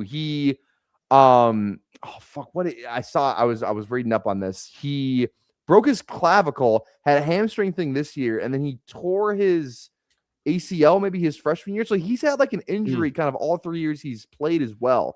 So I wonder if teams are gonna maybe we'll kind of see about that. I don't know. Stature wise, he's not huge. He's similar McLemmon style stature, but thinner. Lemon, I think, is thicker, sturdier. Yes. This was something I really liked was his jab at the line. The dude can create his own separation, which I liked a lot. Maybe he was asked to do too much this year. That's not a negative against him. That's actually with going to the what was it, national, the semifinals with Scattaboo and right. He didn't even play because he was hurt. No, but he as far as just the team had success, right? Yeah. So then they come back the next season, and Sam Levitt just wasn't the same he just wasn't the same as he was the previous season. So maybe he just was asked to do too much this year, and that was just a little overwhelming for him. Who knows? But I'm struggling to put him as 2, to be honest with you. I'm struggling to put him as 2. So this dark side, I fucking like Denzel Boston, man. I was gonna say, if there's one guy we're gonna put in the top 3 or kick someone out, Denzel Boston. I fucking love Denzel Boston. Dude, I love Denzel Boston. I think I liked it. Good. He's got so real quick on Tyson. Just to I mentioned the injury. Put a bow on Tyson. Yeah. Knee injury, ACL, MCL, PCL tear at Colorado. So all 3. Colorado again. Dion strikes again. Collarbone that made him miss the 2024 postseason, and then he had a late season hamstring thing this year too. So 3 years, 3 kind of pretty big injuries. So just something to note. I think, like I said, just to talk about him a little bit. I think his route running is exceptional. I love what you said. His release is unbelievable. He probably has the best release in this fucking class. For sure. It's unbelievable. His start-stop stuff is good. I tweeted out the video of the video that the Fantasy Stock Exchange puts out every year. The receivers to target and avoid. And he was talking about Tyson. And one thing that people were like, oh, Jordan Tyson's like this unbelievable after the catch guy. People are talking about he's neighbors, he's some of these other guys like Jamar Chase, people are that's what they're talking about him after the catch. He had some of the worst missed tackles per attempt, forced missed tackles per attempt stuff of any of the guys in this class. And and when you watch it, it's there's a lot where he's running in open space, he accelerates so he doesn't have to make guys miss, but there's not a lot of him making guys miss when you do end up watching. When you watch him this, he doesn't, which isn't a necessity. He can win in other ways, but I just thought something to note where it's I don't think he's as complete a prospect as the talent's there. I agree. His best plays are better than anyone else's best plays. His best plays are fucking unbelievable. Some of the grabs he makes, the way he twists his body. But I disagree with this statement, and I think you do too with what you're saying. I actually think he's pretty inconsistent. I agree. I thought with his tape he was actually inconsistent with a lot of the things. I don't want to call him this at all, but and he's nowhere near this receiver, but this stuff, this creating separation and at the line stuff, there's a lot of Devontae Adams in there. Yeah. There's a lot of Devontae in there. but he's not Devontae, of course. Like, but it just wasn't rep after rep, like and then the missed tackle stuff that you were talking about, the injury stuff, the slight frame. Like, I'm struggling to put Jordan Tyson that high as other people are as far as the rankings. So like a guy, like Denzel Boston was a guy that I'm like, this guy, I think, he might be number two. He might be my number two. I think he probably if you will wanted to be rank him number two, I wouldn't call you crazy. I think he's that. I think we might have to start talking about a top four because he is like the fucking man. No question. Yeah. I think we could say there's four with Tate and Boston and Tyson and obviously Lemon. But what I was going to say about Boston is, and I know you're a fan, like when I watch Boston, I see a lot of Drake London at USC. Yeah. As far as this part of it, like the strong hands. Yeah. A lot of get the fuck off me type shit. A lot of catches away from his body, which you love to see. That's what I like. A lot of catches where it's like even the one where he's running and it's like, I like the ones where like it's such a slept on thing unless you really like pick up on it. But receivers they're taught to stay on the ground to make catches. If you could stay on the ground, stay on the fucking ground. We're like, he's going up when he's doing those deep crossers. He's going and he's just like jumping and plucking it out of the air, not leaving his feet. Where most receivers are going to jump, catch, and they might just fall down. Where he's catching and then still on his feet so he can create yards after contact. That's what I really loved about. Or after the catch, about Denzel Boston is that he is just like, I like the London comp. I feel like he's a little skinnier maybe than he's not as big. Like taller. London's taller and thicker. A little bit thicker, but I see the comp for sure. But like this is what I mean by that. The hands, like again, like balls in the air, that's my fucking ball. Like I am coming down with that. So even like you said, when he's going up and he's plucking it and everything, like he's strong to the ground with it too. Like if it's a contested ball, he's catching it and then he's keeping control to the ground. Like that's an NFL trait. You know what I mean? Like he's making the play. He's finishing the play. You know what I mean? Big body guy, outside X traits, good awareness for defenders. So he always kind of knows where the defender is. Where he can like box that guy out because he has that size as well, and then make the play. So he honestly, I think he's gonna be my number two. I haven't landed. Obviously, I haven't ranked it quite yet. Tate is not going to be my number two, and I'm really struggling to put Tyson there. So I think kind of by default, but also like he's got the like I'm just a sucker for tall, fast, big body. I'm a sucker for that wide receiver body type, unless you're like Mekhi Lemon, then it's like, okay, that's just the fucking guy. But other than that, I look for that type of build, and then I'm just a sucker for it. So he might be my number two. So I think you like him as well, and I think that might end up being my number two. We'll see. Okay. You want to put a bow on Boston? You got anything else or? No, I feel like I've kind of already said all about Boston. I feel like I'm good on him. Now, let's go to this guy. Okay. Zachariah Branch, because he's a five-star out of high school. Yeah. He was like a big social media guy. I remember him like, oh, he went to USC. Like, I know Zachariah Branch, like from high school. I remember him. I mean, what were your like? I need to watch more in caps here because there wasn't much tape that I could find on him. He wasn't that great at USC. He was not what he was hyped up to be when he was at USC. Goes to Georgia, has a little bit better year.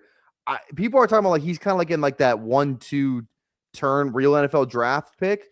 I don't love him. When I watched him, I was like, I don't love him. I don't know. I agree. I was struggling with him. He's fun after the catch, and he's like I said, he's super fast. But like, is he like I just think there's a lot more like slot receiver guys that are like better receivers than Zachariah Branch. And I think there will be, as I and maybe you as well, we make our way through the tape. I think there will be better slot receivers as far as like being a wide receiver than Zachariah Branch. Do you want my? Oh yeah, are you done? Sorry, keep going with Branch. Well, no. What I was gonna say about Branch is like I think he's gonna end up being in a similar kind of conversation in vein as this guy, Casey Concepcion, Okay. they're very similar, like a little bit gadgety kind of thing, but like super, Yeah. super fucking dangerous with the ball in his hands. Yep. So he like destined for a slot role, 19 drops in 3 years for Concepcion. He almost fucked A&M twice on punt returns in that Miami game. I don't know if you watched that. I had money in that Miami game. I was watching all my boys. Casey, they put him back there. He fucking fumbled. He muffed 2 punts that I think he both got back. And then they pulled him and put somebody else in there. But it did not look good for KC. So like all of these like positive traits, like dangerous, right? Like dangerous with the ball in his hands, lightning in a bottle, like slot roll, returner, right? But it's like this is really scary for NFL teams. Like, so I and they're both Casey and Branch are both like ticketed right now for first round talent. Would you take either of these wide receivers in the first round? Not first I wouldn't round. take either of them in the first round. No way. Yeah. Nope. So like these two are the kind of the like outliers right now for me. Yeah. As far as the like consensus top 5, top 10 as far as wide receivers, because they're not really like wide receivers. They're not, they're not complete wide receivers to me. Yes. So I think I'm struggling with those two. I have 5 or 6, I think, first round receivers if we drafted today. For like 5 or 6. It's the 4 we talked about, the top 4. Now, I think I have a clear number 5 on here, and I don't see any notes to him yet, so I don't know if you've watched him. Scroll up a little bit. Elijah Sarratt. Have you watched this guy at all? Elijah Sarratt? Sarratt, yeah, Elijah Sarratt. He's up top. Only in the playoffs. You gotta watch him. I have him on the list to watch. I honestly think I'm not gonna like him as much as you're making it. Oh no. This is like he's not the fastest guy, he's not the biggest guy, but this is a guy who just gets shit done. I watch him and I'm like, this is Keenan Allen. I'm watching Keenan Allen. No. Yes. But what I saw in the playoffs was like outside receiver. He plays both. I'm saying you gotta watch him. I will watch him. We'll talk about him again after this. But go ahead. Sell me. He's a football tech like this. You're not gonna fall in love with the speed. You're not gonna fall in love with like he's a very good route runner, but he's not like this. He's not Jordan Tyson or anything like that. He's not like super explosive. I just think this is like a football guy. He knows where to be. He knows he's a really good physical. He's a physical receiver. It's like a younger Keenan Allen, honestly, where it's like Keenan like back when he kind of play outside, he just like manipulates DBs. Like he's a smart, gritty, just fucking like every intangible that you would say about Keenan Allen, or honestly like Julian Edelman's, like a mix between those two in some respect. I really, really liked watching Sarratt. I had a really fun time. I thought he was better than Omar. Who I think was fun too, but I like Sarratt a lot more. I just think like he was a really fun watch when I was like, yeah, this is the man. Okay, I'm gonna watch him, obviously. And then the next guy would be Jacoby Lane, who's like the drops are fucking awful, but he has some crazy fucking plays. Yeah, like you see it there. Let's talk about Jacoby Lane. So Dark Side said he'd take Jacoby Lane over Boston. I think that's aggressive, personally. I would not. I would absolutely not, personally.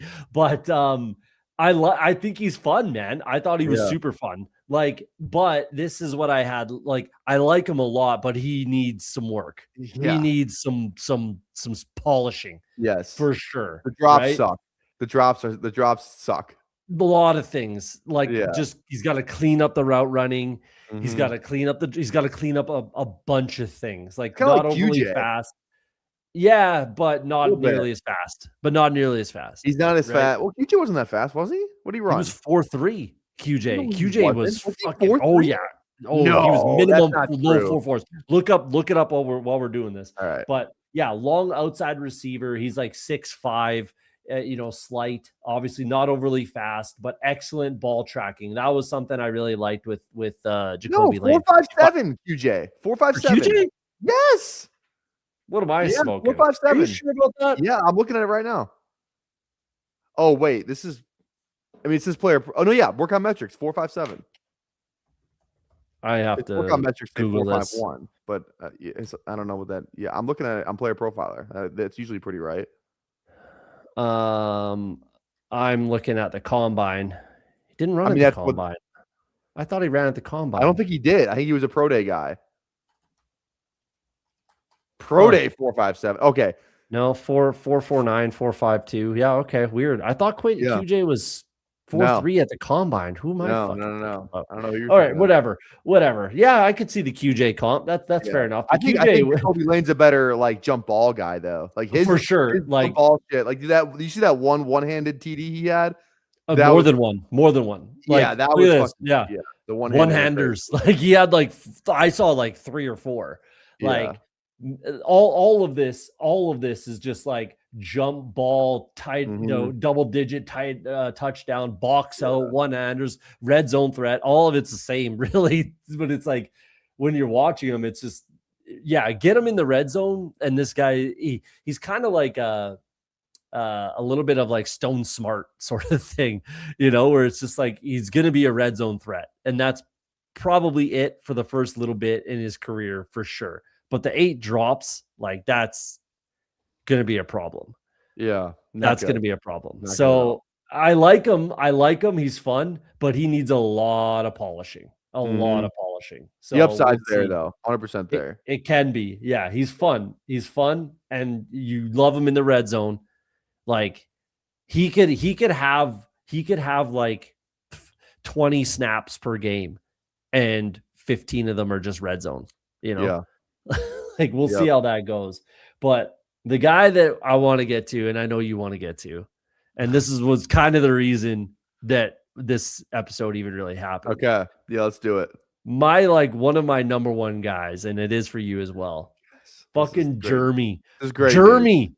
This is great news. Jeremy Bernard. This guy is a guy. He's a guy. I'm gonna have him higher ranked than most, and probably so am I. We will die on this ship together because I'm looking at the ranks and I'm looking at Branch and Concepcion. I'm like, I swear to me Jeremy Bernard. He's better than both of those fucking guys when I watch him. Absolutely. Give me fucking Jeremy. Like he was so. I thought he can line up anywhere. Any backfield too, literally anywhere. He had like that's why it's in caps. Anywhere, put him on the field somewhere. Yes, find some grass and he'll take up the space. Fuck it, put him anywhere. Solid size, excellent instincts with the ball in his hands. Right. I thought that his yak ability was like barely scratching the surface at Alabama. I think his like everything that people wanted.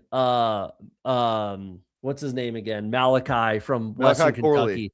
Malachi Corley. I love the yak god. The yak god. Fucking Jeremy Bernard. This is the SEC yak god. Yeah. The SEC Malachi Corley. Yes, this is real football yak god. Like, I think they, again, barely scratched the surface. So going back to Ty Simpson, I hope when I watch Ty Simpson, I fucking hate him. If I hate Ty Simpson, I'm going to like Jeremy Bernard even more. Yeah. So we'll see about that. But he may settle in the slot, like I said here, like initially, similar to Lemon, like he may settle there initially. But he'll move outside. Just get the ball in this guy's hands. Get the ball in his hands. Let him work. He can do everything. I like this guy a lot. Like, I'm probably going to find a way to get him into the top 5, maybe like 6 if I have to. But like, I'll give you the rant that I gave last night since you said you didn't watch it because you turned it off when let's hear talking about it. So I'll give you the rant right now. It's a lot of what you said. Also too, just to when you said good instinct with the ball in his hands, he had 3 drops in his entire college career. 3. I think it's like a 1.7 drop rate or something like that. So he has really good hands. He has good sideline awareness. The couple sideline stuff I saw, great sideline awareness. He lines up outside. He lines up inside. He lines up in the backfield. He takes handoffs. He's a great like screen guy. He can win down the field. Like he's physical. Like it feels like there's just not anything that he really does like at a poor level. He can kind of do everything. And like you said, I think the yak is his calling card, but it's like with Corley, it was like he was just the yak guy. He wasn't like really doing anything else. Jeremy Bernard's a yak guy, but he does other things well too. Like it's kind of something like that. And like I said, people are going to talk about like this, like he didn't ever have like any insane seasons. I mean, his last 2 years at Alabama with Ryan Williams, again, Ryan Williams is not that good this year, but I mean, his last year, Ryan Williams was like the fucking man. But Jeremy Bernard this year, 64 catches, 862 yards, 7 touchdowns receiving. And then again, 18 carries for 101 yards and 2 touchdowns on the ground this year too. So like I said, he goes to like a fun offense where they're going to use him right. He's going to be like unbelievable. And then last year, 50 catches for 794. What's also really fun though, he's a transfer from Washington. He follows the board of Alabama. He was on that 23 team. He had 34 catches for 400 yards and played real like snaps and real made some big plays in the college football playoff, playing behind Rome Odunze, Jalen McMillan, and Jalen Polk. And he was like a guy that legitimately still got on the field and earned a shit ton of targets. Like that tells me something where it's like, this is a guy who, who can really do it all. Like he's been doing it since, he got to Washington. I mean, true freshman year, Michigan State, whatever. But I just, like I said, I think he just does everything well. I don't know what I'm missing. Like, and his yards per hour, I think isn't that great. He's not an analytical guy. He's not anything. The analytics hate this guy, but I don't care. I'm willing to die on this hill. Like when I watch him, like I know what I fucking see. This is the guy I tweeted about. This is my RJ Harvey this year. Jeremy Bernard is my RJ Harvey this year. I don't want to be in any draft rooms with you because we're gonna be fucking pulling up Jeremy Bernard in the fucking fourth round or something. And shocker, I think he's like ADP 180 right now. Yeah, she's the higher ADP 172 or something like that. Yeah, something like Let me. So I will have almost certainly like a minimum 30% Jeremy Bernard, kind of regardless. Like I will have a lot of Jeremy Bernard. I thought, I think. I love everything. I agree with everything you said. We agree on this guy. I don't think we're missing anything. Like real recognizes real, man. Like, I think this is a ball knower guy. I think if I'm wrong on this, then you and I are both dying on this hill. Yeah. So like, this is just like my guy. I think he should be minimum third round, but I'm drafting him in the second round of the NFL draft personally. Yeah. I think he's a second round guy. I think he should be a second round guy. That's what I 100% agree. So give me, please, football gods, especially if I have like fucking 40%, give me Jeremy Bernard on the Buffalo Bills, please, God. Please give me Jeremy Bernard on the fucking Bills in the second round, please. Like he would crush in that offense. It depends on who actually what happens there, but probably not. With Josh Allen and Bernard, give me all of that. Like honestly, I think a sleeper spot for him, and I mean this. I think Atlanta, because Mooney's there, but he sucks, and I think he could be like a true the quarterback situation would concern me though. Yeah, quarterback situation. Yeah, but I think Stefanski would use him like kind of like maybe how he used like Fannin. He could literally just be Harold Fannin for him, or unless we get Pitts back too. But I think Atlanta's a good. I'm just.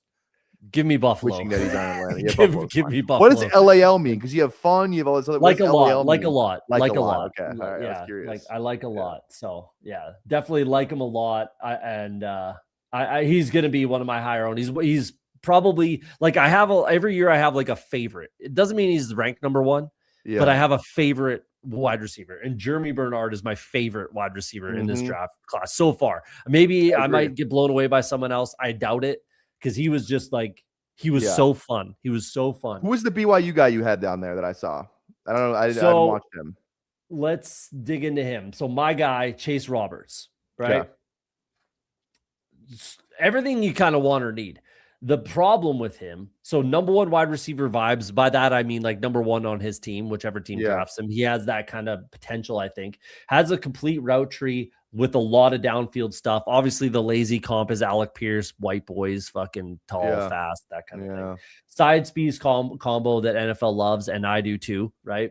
X traits. The problem is He's an older guy. He spent 2 years in my province. Oh, of he's Alberta. a Canada guy. Oh shit. Yeah. He's not Canadian.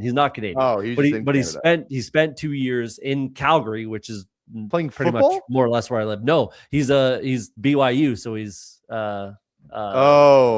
Mormon, right? He was on a mission. So spreading the word, you know. He's on a mission. So he was on a mission in Calgary for 2 years in 2019 to 2021 in where I live, right?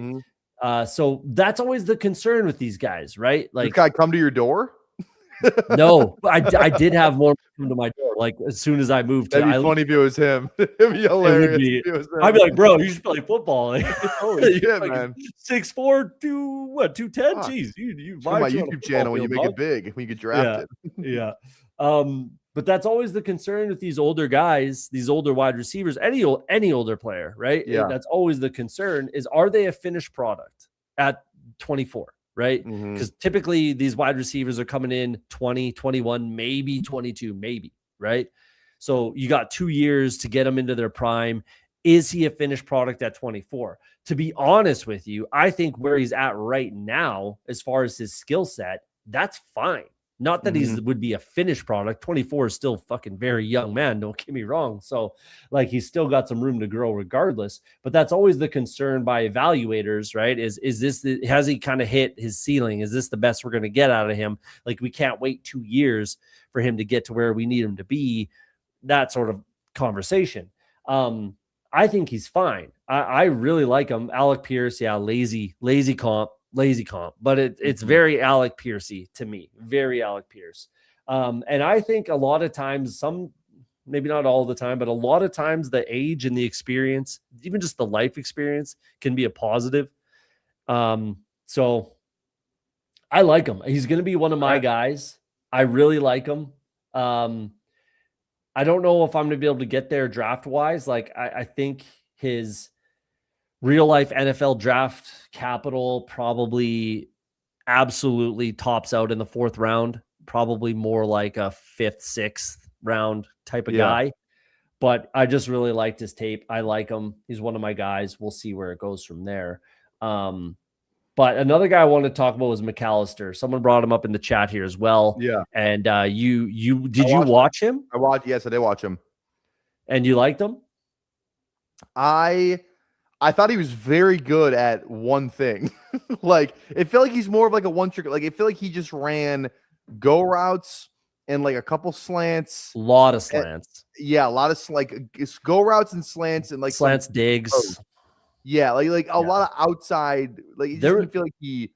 I feel like he's very limited in some of the stuff. I think he's great at like the physical receiver stuff. Like kind of like X traits. Really good at like deep balls, red zone stuff. Yeah, back shoulder, over the shoulder, all that kind of stuff. I just don't know. Like I didn't see the yak really at all. I didn't love his yak like ability, like ball in his hands.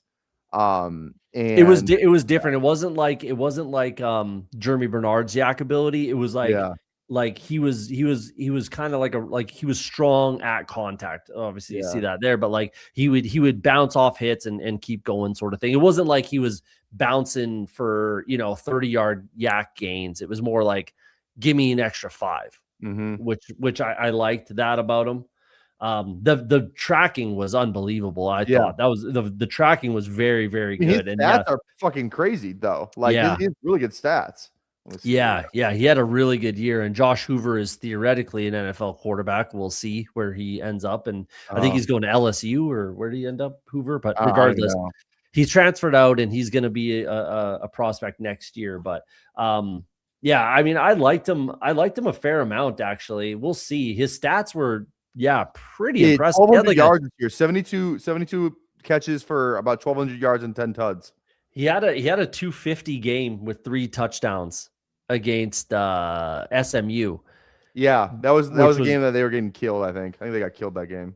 It was that's very impressive. Regardless, like the gun arrest thing is the concern. That's I didn't know he had a gun arrest. That's tough. Pretty recent. He was allegedly like flashing a gun at a guy and then ended up getting probation from it. But this was after he left Boise State and was when he was at TCU, sort of thing. So I don't love that, and that could be something that NFL teams don't like either, obviously. So we'll kind of see, but I did like him a lot. We'll see where he goes. Like, we'll see what happens here. I'm going to keep an eye. I liked him a lot, actually. I like the tape. I like the tape. Just as far as, like, again, the tracking and the, like you said, like, I don't necessarily agree that he, that's right. Hoover went to Indiana. That's right. He's taken over. And then Mendoza's little brother transferred out. But he kind of feels like a little bit Trey Harris-y to me. Little Trey Harris. I thought. I think he could be better than Trey Harris. Just as far as pick, though. I'm just saying, like, as a prospect, you know. Yeah, that's true. I mean, it's hard to say. I just liked these two statements here: the tracking, and then the late hands. Stuff. Like, I love receivers with late hands. I love it. It's like Devontae, right? Like, Devontae's got the latest hands in the game. And it's wonderful. So I like to see that. It's rare at the college level. It's actually very rare. So to see that, I really like that, because, again, it's so rare to see these college prospects have the discipline to wait. You know what I mean? Yeah. So I like that, and we'll see. I liked him, but I'm not like, I'm not pounding the table over here. But can we go to Chris Brazell? Let's do Chris Brazell. Yeah. What do you think? I think he's fun. I like Chris. I mean, he had a really good start to the season. And I kind of like he's like, it should have went anywhere other than Tennessee. He still had 1,000 yards this year, 9 touchdowns. Like, he was kind of like the year before. Oh, gotcha. With Nico. Nico. Whatever. Yeah. Because the Tulane tape was awesome. I like the Tulane tape a lot. Yeah, I before he transferred. But he watch the Tulane tape. I think he's like a borderline first round borderline. Like, probably not going to get in, but, like, 20% of the time he might get in. Like, I think he's, like, actually a really, really good receiver. Yeah, I don't mind him. I don't mind him at all. Like, again, he should have transferred anywhere. Like Nico is not a good quarterback. Nico, I can't say his last name, but he's a UCLA guy now. I'm gonna leave you. I'm gonna leave you. But I mean, hindsight's 2020. Like, Tennessee's offense is an attractive offense as far as, like, stat profiles are concerned for wide receivers. So I understand that, I suppose, and it's SEC, so I understand that. But you should have went anywhere other than Tennessee. But yeah, if you want to see the good tape, like, watch Tulane, and then his senior season was fine too. Don't get me wrong. Who was the quarterback that transferred in there? I forget his name. I don't know. He's not bad though. He's not awful. He transferred in as well after Nico left, and then whoever it is that we're thinking transferred to Tennessee, and he was fine. So it worked out okay. And I don't disagree. Like, tough cover. He's an outside X. Like, you want to talk about Quentin Johnston, but faster. I would say Brazell. Yeah. But I mean, if Thornton can get the kind of buzz that he got, like, he's a bunch better than Thornton, in my opinion, and I think you would agree on that. So I liked him. Yeah, like, I have a like, not a lot, but I like him. you know, I didn't mind him. So would you put him in your top 10? He's probably in the fringe. I would think about it. Yeah, he might make the top 10. Yeah. He might get there for me as well. I wonder where he is. I feel like he would be a guy that Underdog would not rank very high. Let's see. That's actually good, because he would be someone I would like to draft late. Not ranked. Wow. Okay. So if he's a 20th round guy, give me a lot of Chris Brazell for sure. There's a couple more guys I want to get to for myself, and then let's see what you like. Skylar Bell's a guy I really like, man. That's one guy everybody kind of likes. He's kind of been like the small school, like, darling, really fucking fun. Like, just stayed at UConn, right? He's not even a transfer. Was he just at UConn? Because I think he comes from that area. Yeah, like, that's where he grew up. But yeah, I liked his awareness of defenders' hips. That's a he came from Wisconsin. That's right. He's from Wisconsin. That's right. Yes. Yeah. And he did well at Wisconsin, which is pretty tough to do in that offense. School. Redshirt freshman year, he had 430 catches and 400 yards. Yeah, that's quality. Yeah. I mean, it doesn't sound like much, but it's Wisconsin, and if you know, 1,200 yards this year, 13 touchdowns, and UConn actually played some their competition wasn't as bad as you may think. You go through their schedule; they actually played some fine teams. And like I said about Joe Fagnano, like pro offense.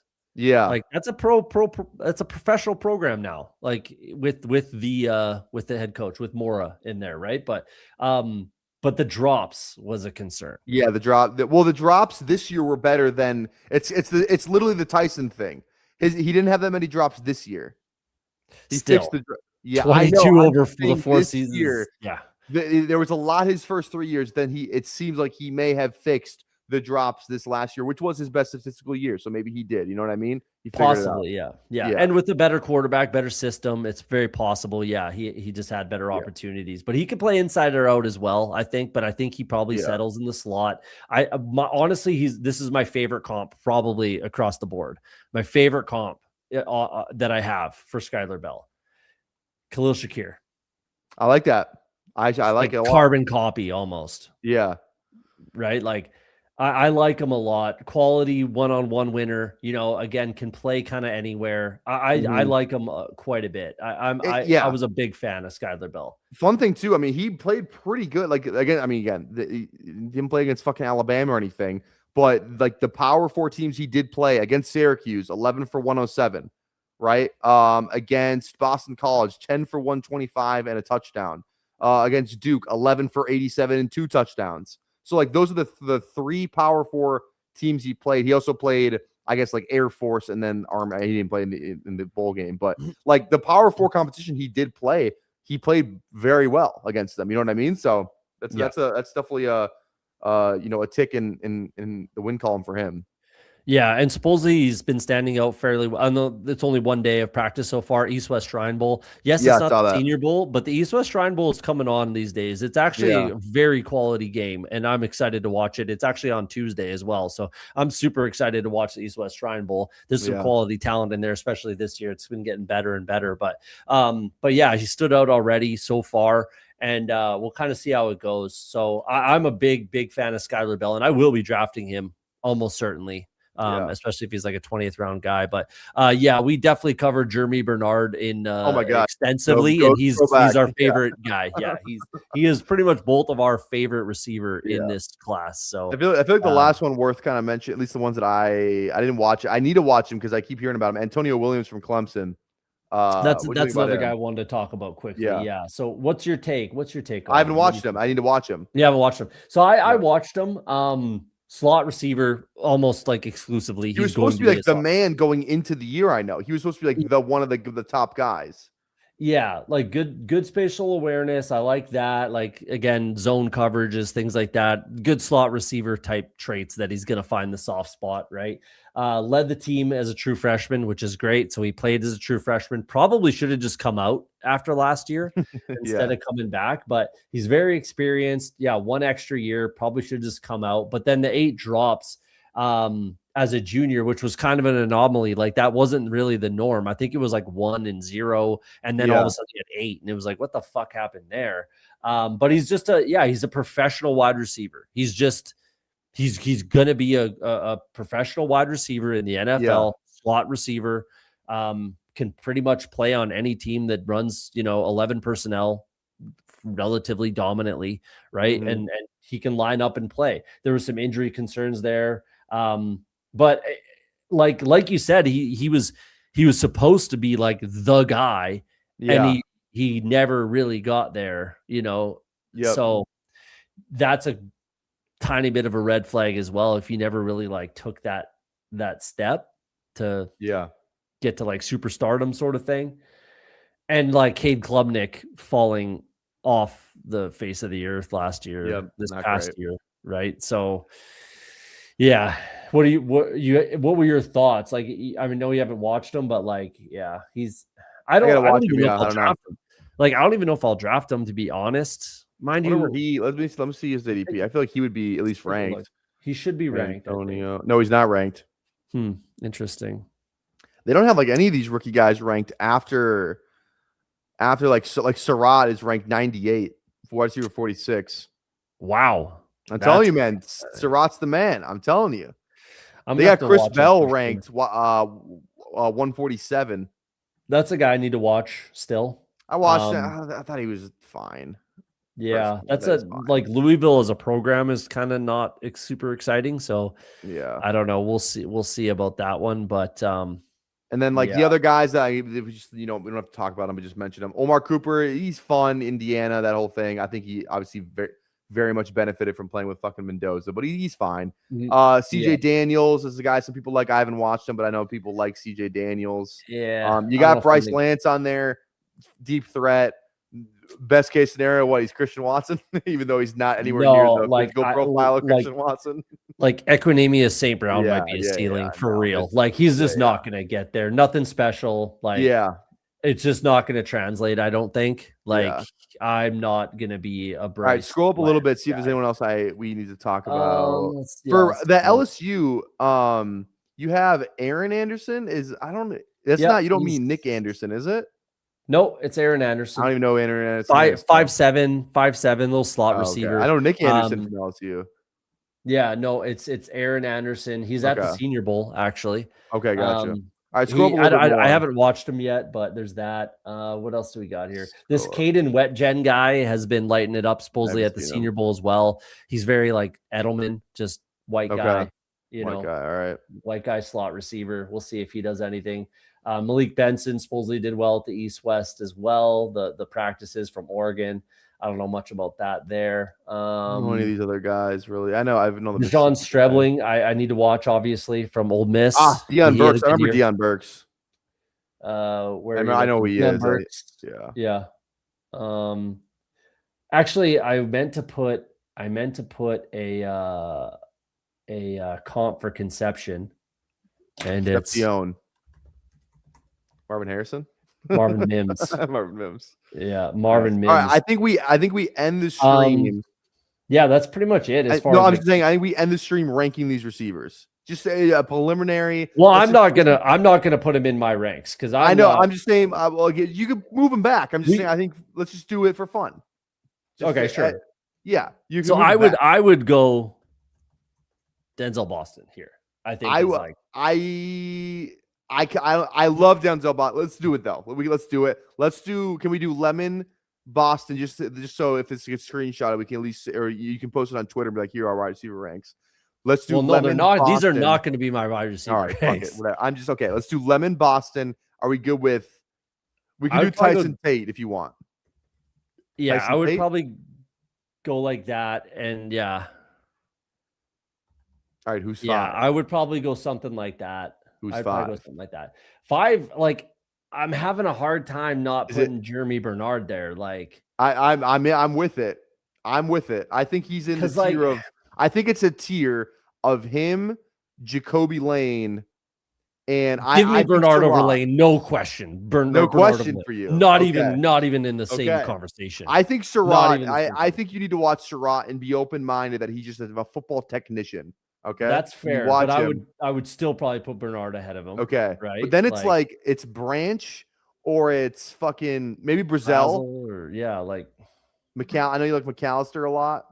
He's fine. I think but it would definitely be Bernard here. Like, how is it not like Bernard? Bernard's there. Tell me how it's not Jeremy Bernard. I think if it's Surratt, okay. Yeah. Like, I think it is. Like, I think after the top 4, it's like I think you could put anybody at any order after the 4. Someone was saying it earlier in the chat. Might have been Who Hames was saying like, yeah, there's the top 3, and I think we've decided there's 4, and I agree with 4. But after that, then it's opinions. Yeah, it's question marks, it's opinions, and it's guys that can do 1 or 2 things. And like realistically, you want to rank them? You tell me. Who? I guess we could go Surratt here. Like I'll trust. I'll trust your judgment here. You got Boston at 2. Give me Surratt at 6. And then what? Like Brazil or Lane? Who do you like more, Brazil or Lane? I think the upside of Lane is more. I think Brazil's more ready for the NFL. Okay, go Brazil, then go Lane, because the upside of Lane cannot be ignored. I mean, McAllister, man, I like Lane over McAllister, I think. But like we can't ignore the Branch and Concepcion yeah, maybe type stuff either. That's what I'm saying. Like, It's hard. It's hard after you get past that like 4 or 5. I agree. Like it's fucking you can't. That's what I'm saying. Like it's a lot. It doesn't It's gonna even be really so matter. landing spot dependent, I think, for a lot of these guys. You know, someone's gonna get murdered by like someone's gonna go to the fucking Jets. Someone's gonna go to like the fucking, you know, maybe the Titans or something like that. You're like, fuck. Yeah. Or like again, they do like let's say Jacoby Lane gets double-digit touchdowns, which is entirely on the table, and then he becomes like touchdowns are king in fantasy football, so he just becomes like this kind of must draft, must own rookie sort of thing. So yeah, I don't know, like it's all Cedric Tillmans and Malachi Corley's like it kind of is. It low-key is.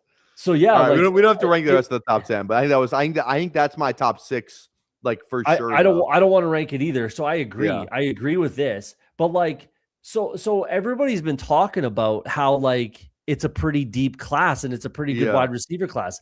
I don't think I see that. I think like, it's deep. I think because we're talking about a ton of guys, like at least with the running backs, like we talked about like 5 guys are like, fuck, I don't know where to go from here. But at least like we have names to throw in for like these guys. Like there's paths where a lot of these guys can be really good. It's just like a lot of them kind of feel like one-trick ponies or like not like totally refined. Like, but there's a lot of potential, I think, with all these guys we're talking about, like a ton of potential. I don't disagree, but what I'm saying is for the big board for drafting, who are you drafting comfortably? I think the top 6 that we just talked about. Yeah, those 5, 6. maybe 6, right? And then other than that, it's like, I'm not drafting any of them probably until like the 20th round. Yes, but maybe, I think you're gonna be able. I think you'll get a lot in the 20th round. Want, but I think you'll get a lot of in the 20th round. Okay, wait, I gotta see where the fuck is Coker's ADP. I didn't even look. Oh my god, 113. You're fucking goddamn it. They're gonna make me pay for Coker. Yeah, no more discounts. No more discounts. I don't know. We'll see. Like maybe there's gonna be a guy in here that I haven't watched yet. You haven't watched yet. That really like stands out. Who knows? Maybe one of these Texas Tech guys or just Stribling or fucking. I mean, Skylar Bell, I like a lot. Like he could be a guy that I honestly think Skylar Bell is going to find his way into my top 10 pretty much for sure. That's fair. I think that's fair. Yeah. I like that. Like he'll find a way into my top 10. Brett Brazel will find a way. Yeah. I'm sure into my top 10, like at the bottom. But then there's like, Antonio Williams, Zachariah Branch, and Casey Concepcion. Like, what do we fucking do with these guys? That's kind of where I'm at with these guys. Yeah. So I don't know. It's a weird class. I think it's just a weird class. Do you want to close it out by just taking a gander at the underdog ranks that they have up right now? Just let's do that. I got it open on mine. If you just want to share my screen, I have it. I already shared my thing. Yeah. Okay. So top 6, I'm fine with. I think it's fine. Switch the order maybe a little bit. Like if you like. You could have or whatever. You could have your player takes for sure. Yeah. I think it's where I get down to like I have no idea what to do with McCaffrey. Do we just draft him again?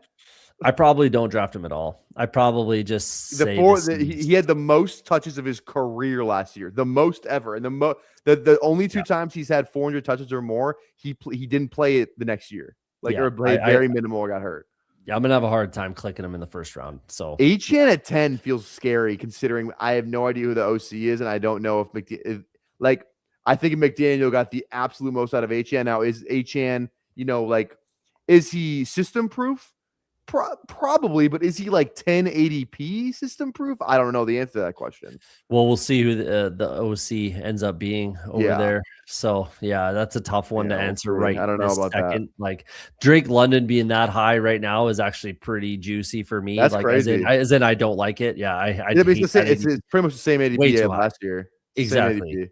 It's an awful ADP. I don't. Okay, what do you think about? Okay, the two big arguments I got on Toxic Tower when we were doing the whole ranking the first round thing. First one, is McBride a first round pick? I don't like tight ends in the first round. Neither do I. That's what I said. So I'll have a hard time clicking them regardless. Like you know me again last year, Bowers. Who ended up being right on that? Me or me?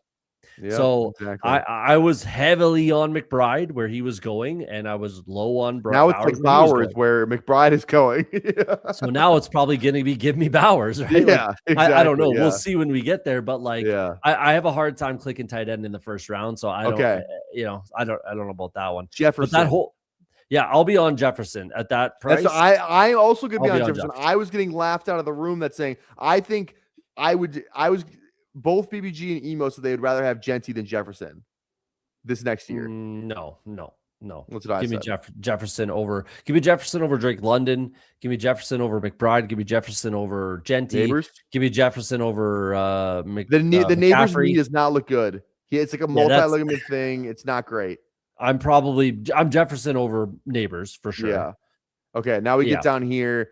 That middle of the second, Saquon, Genty, Hampton. I think I'm taking Love over all these guys personally. I think I am. I think I'm taking Love over all those guys, especially over Genty, especially over Hampton. Saquon, you can maybe talk me into new OC. We'll fucking see. I think Hampton. I'm taking Love. I like Hampton.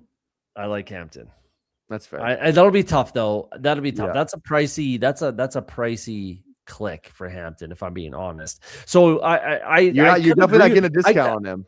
No, so I could agree with that just on the sentiment that of the unknown. Like, let's say Love goes to Kansas City. Fucking wheels, absolutely. What if he goes to Dallas? I know we've been saying that for 3 years, but like the running backs to go to Dallas, but like Dallas, Minnesota, there's a lot of landing spots where he goes where it's like wheels up. Exactly. So I might take him over them as far as the unknown factor. Rice being 26, no one's gonna take him in the fucking big four. No one's gonna take him. I won't be drafting him probably at all, but we'll see. McMillan high. McMillan's pretty high. That's fine though. I think Kyron Jacobs, Breeze. I think Breeze. I like that. He's priced pretty high considering he did nothing, but everyone's banking on the fact he's going to go somewhere good. Well, all of these free agent running backs are going to get pushed up a little bit. I agree. Yeah. And then as the dominoes start to fall, we'll see Pitts what happens. Being I love Pitts. I would never draft him at 41. There's no one is. He's gonna free fall from I would take Loveland before I took Pitts. No question. He's gonna free fall. He's gonna free fall from there. So let's find our way to the rookies. Yeah, so first rookie receiver is 48. Before Tate, okay. So it's Tyson and Tate pretty much. I mean, they're together, right? So who? Wait. Let's go back up. Like, who are the wide receivers going just ahead? Okay, so Smith, Devontae, Wilson, Flowers. Okay. That seems fair. That seems fair for Tyson. Here. And then it's after that though. It's kind of some weird names: Christian Watson, Pierce, who's a free agent. Yeah, Adunze, Sutton, Egbuka, Burden. Who do you think is a high? I think Burden will have a higher ADP than Egbuka will. People fucking love Luther Burden. Yeah, he's gonna get steamed up probably to a point where Lemon being fucking down here is yeah, that's crazy. I'm gonna be same thing. Yeah, I'm gonna be heavily invested into Boston at that price, and Lemon for sure, no question. I'm gonna be very heavily invested. All right, let's just do a couple quick positional stuff with these guys. So, like I said, the rookies for the RB. So the next rookie isn't until Price at RB 31, around Chuba, Tootin, Dowdle, which is kind of a disgusting range. Like, I honestly don't think drafting the rookies in this range is really all that bad. Like, you got Johnson in this range, Katron, Jonah, like, I don't think that's awful with the guys that they're kind of going around. They're actually not as priced as high as you may think. No, but like, and if that's the case, then I'm gonna have to take the upside of essentially EJ, of Emmett Johnson there. Like, if they're all grouped together, because go up where they were, like, because there was like 4 in a row there, like Price, Coleman, Katron, and then Emmett Johnson, right? So if that's the case, and they're kind of stacked like that ADP wise, which I'm fine with, but I will be then heavily invested in Emmett Johnson from there in that grouping. If it's like that. All right, we already kind of did the receiver. Let's just do tight ends. We'll get out of here. So you got McBride, Bowers, Pitts. Obviously, we were talking about Pitts. I think I would take Loveland over Pitts, Warren over Pitts, probably maybe even Fannin. And then you got Kraft come back from the ACL, but it seems like he's going to be fine. He's going to play week 1. It seemed like it was clean tear. he's already recovering fine. Like I think Kraft actually might be he's not really getting much of a discount at tight end 8 though. Sadiq's the one where he's tight end 13, right around Gatson, Andrews, Kittle. Yeah, I mean, Kittle, I can Ferguson, sort of understand, who was like good this year. But Andrews, Ferguson, Hunter Henry, and then you said Likely was down below here. Likely's down here. Like Likely's gonna kind of skyrocket. Yeah, I think I'll say it right now. I think we need to be drafting Likely right now, right away. Yeah, Stovers, 29. They got some of these rookies down here too. So, and this is just all 20th essentially round guys. So that'll be a Falcon. Oh yeah. I just figured, Stefanski.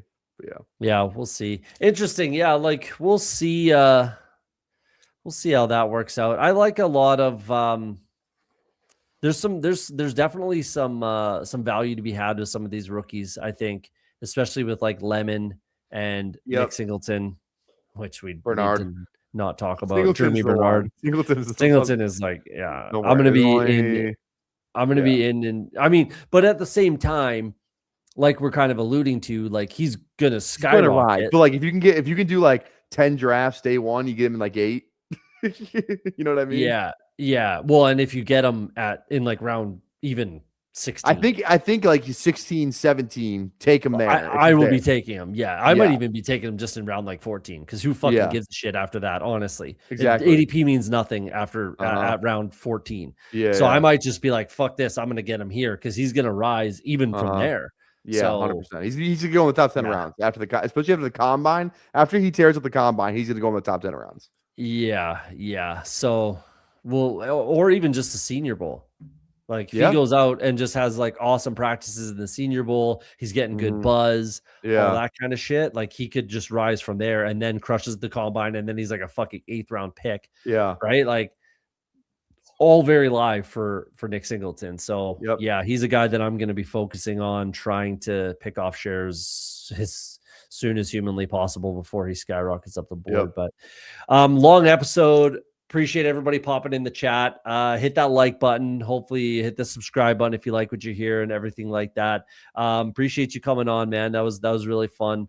That was really fun. This is the kind of shit I live for, realistically. This is the rookie, the big board's definitely more fun. I have more fun doing the rookie stuff than like I love the draft because like where my how it's like going to impact my big board exposures, Yeah, there's a reason why I don't do any content at all during the season, and this is my busiest time this is my busiest time period for football is right now, watching tape, doing the combine stuff, draft stuff, prospect stuff, rankings, all that kind of shit. This is the busiest time and the best time in my opinion and the most fun time. So appreciate you coming on. You got anything for the peeps before we get out of here?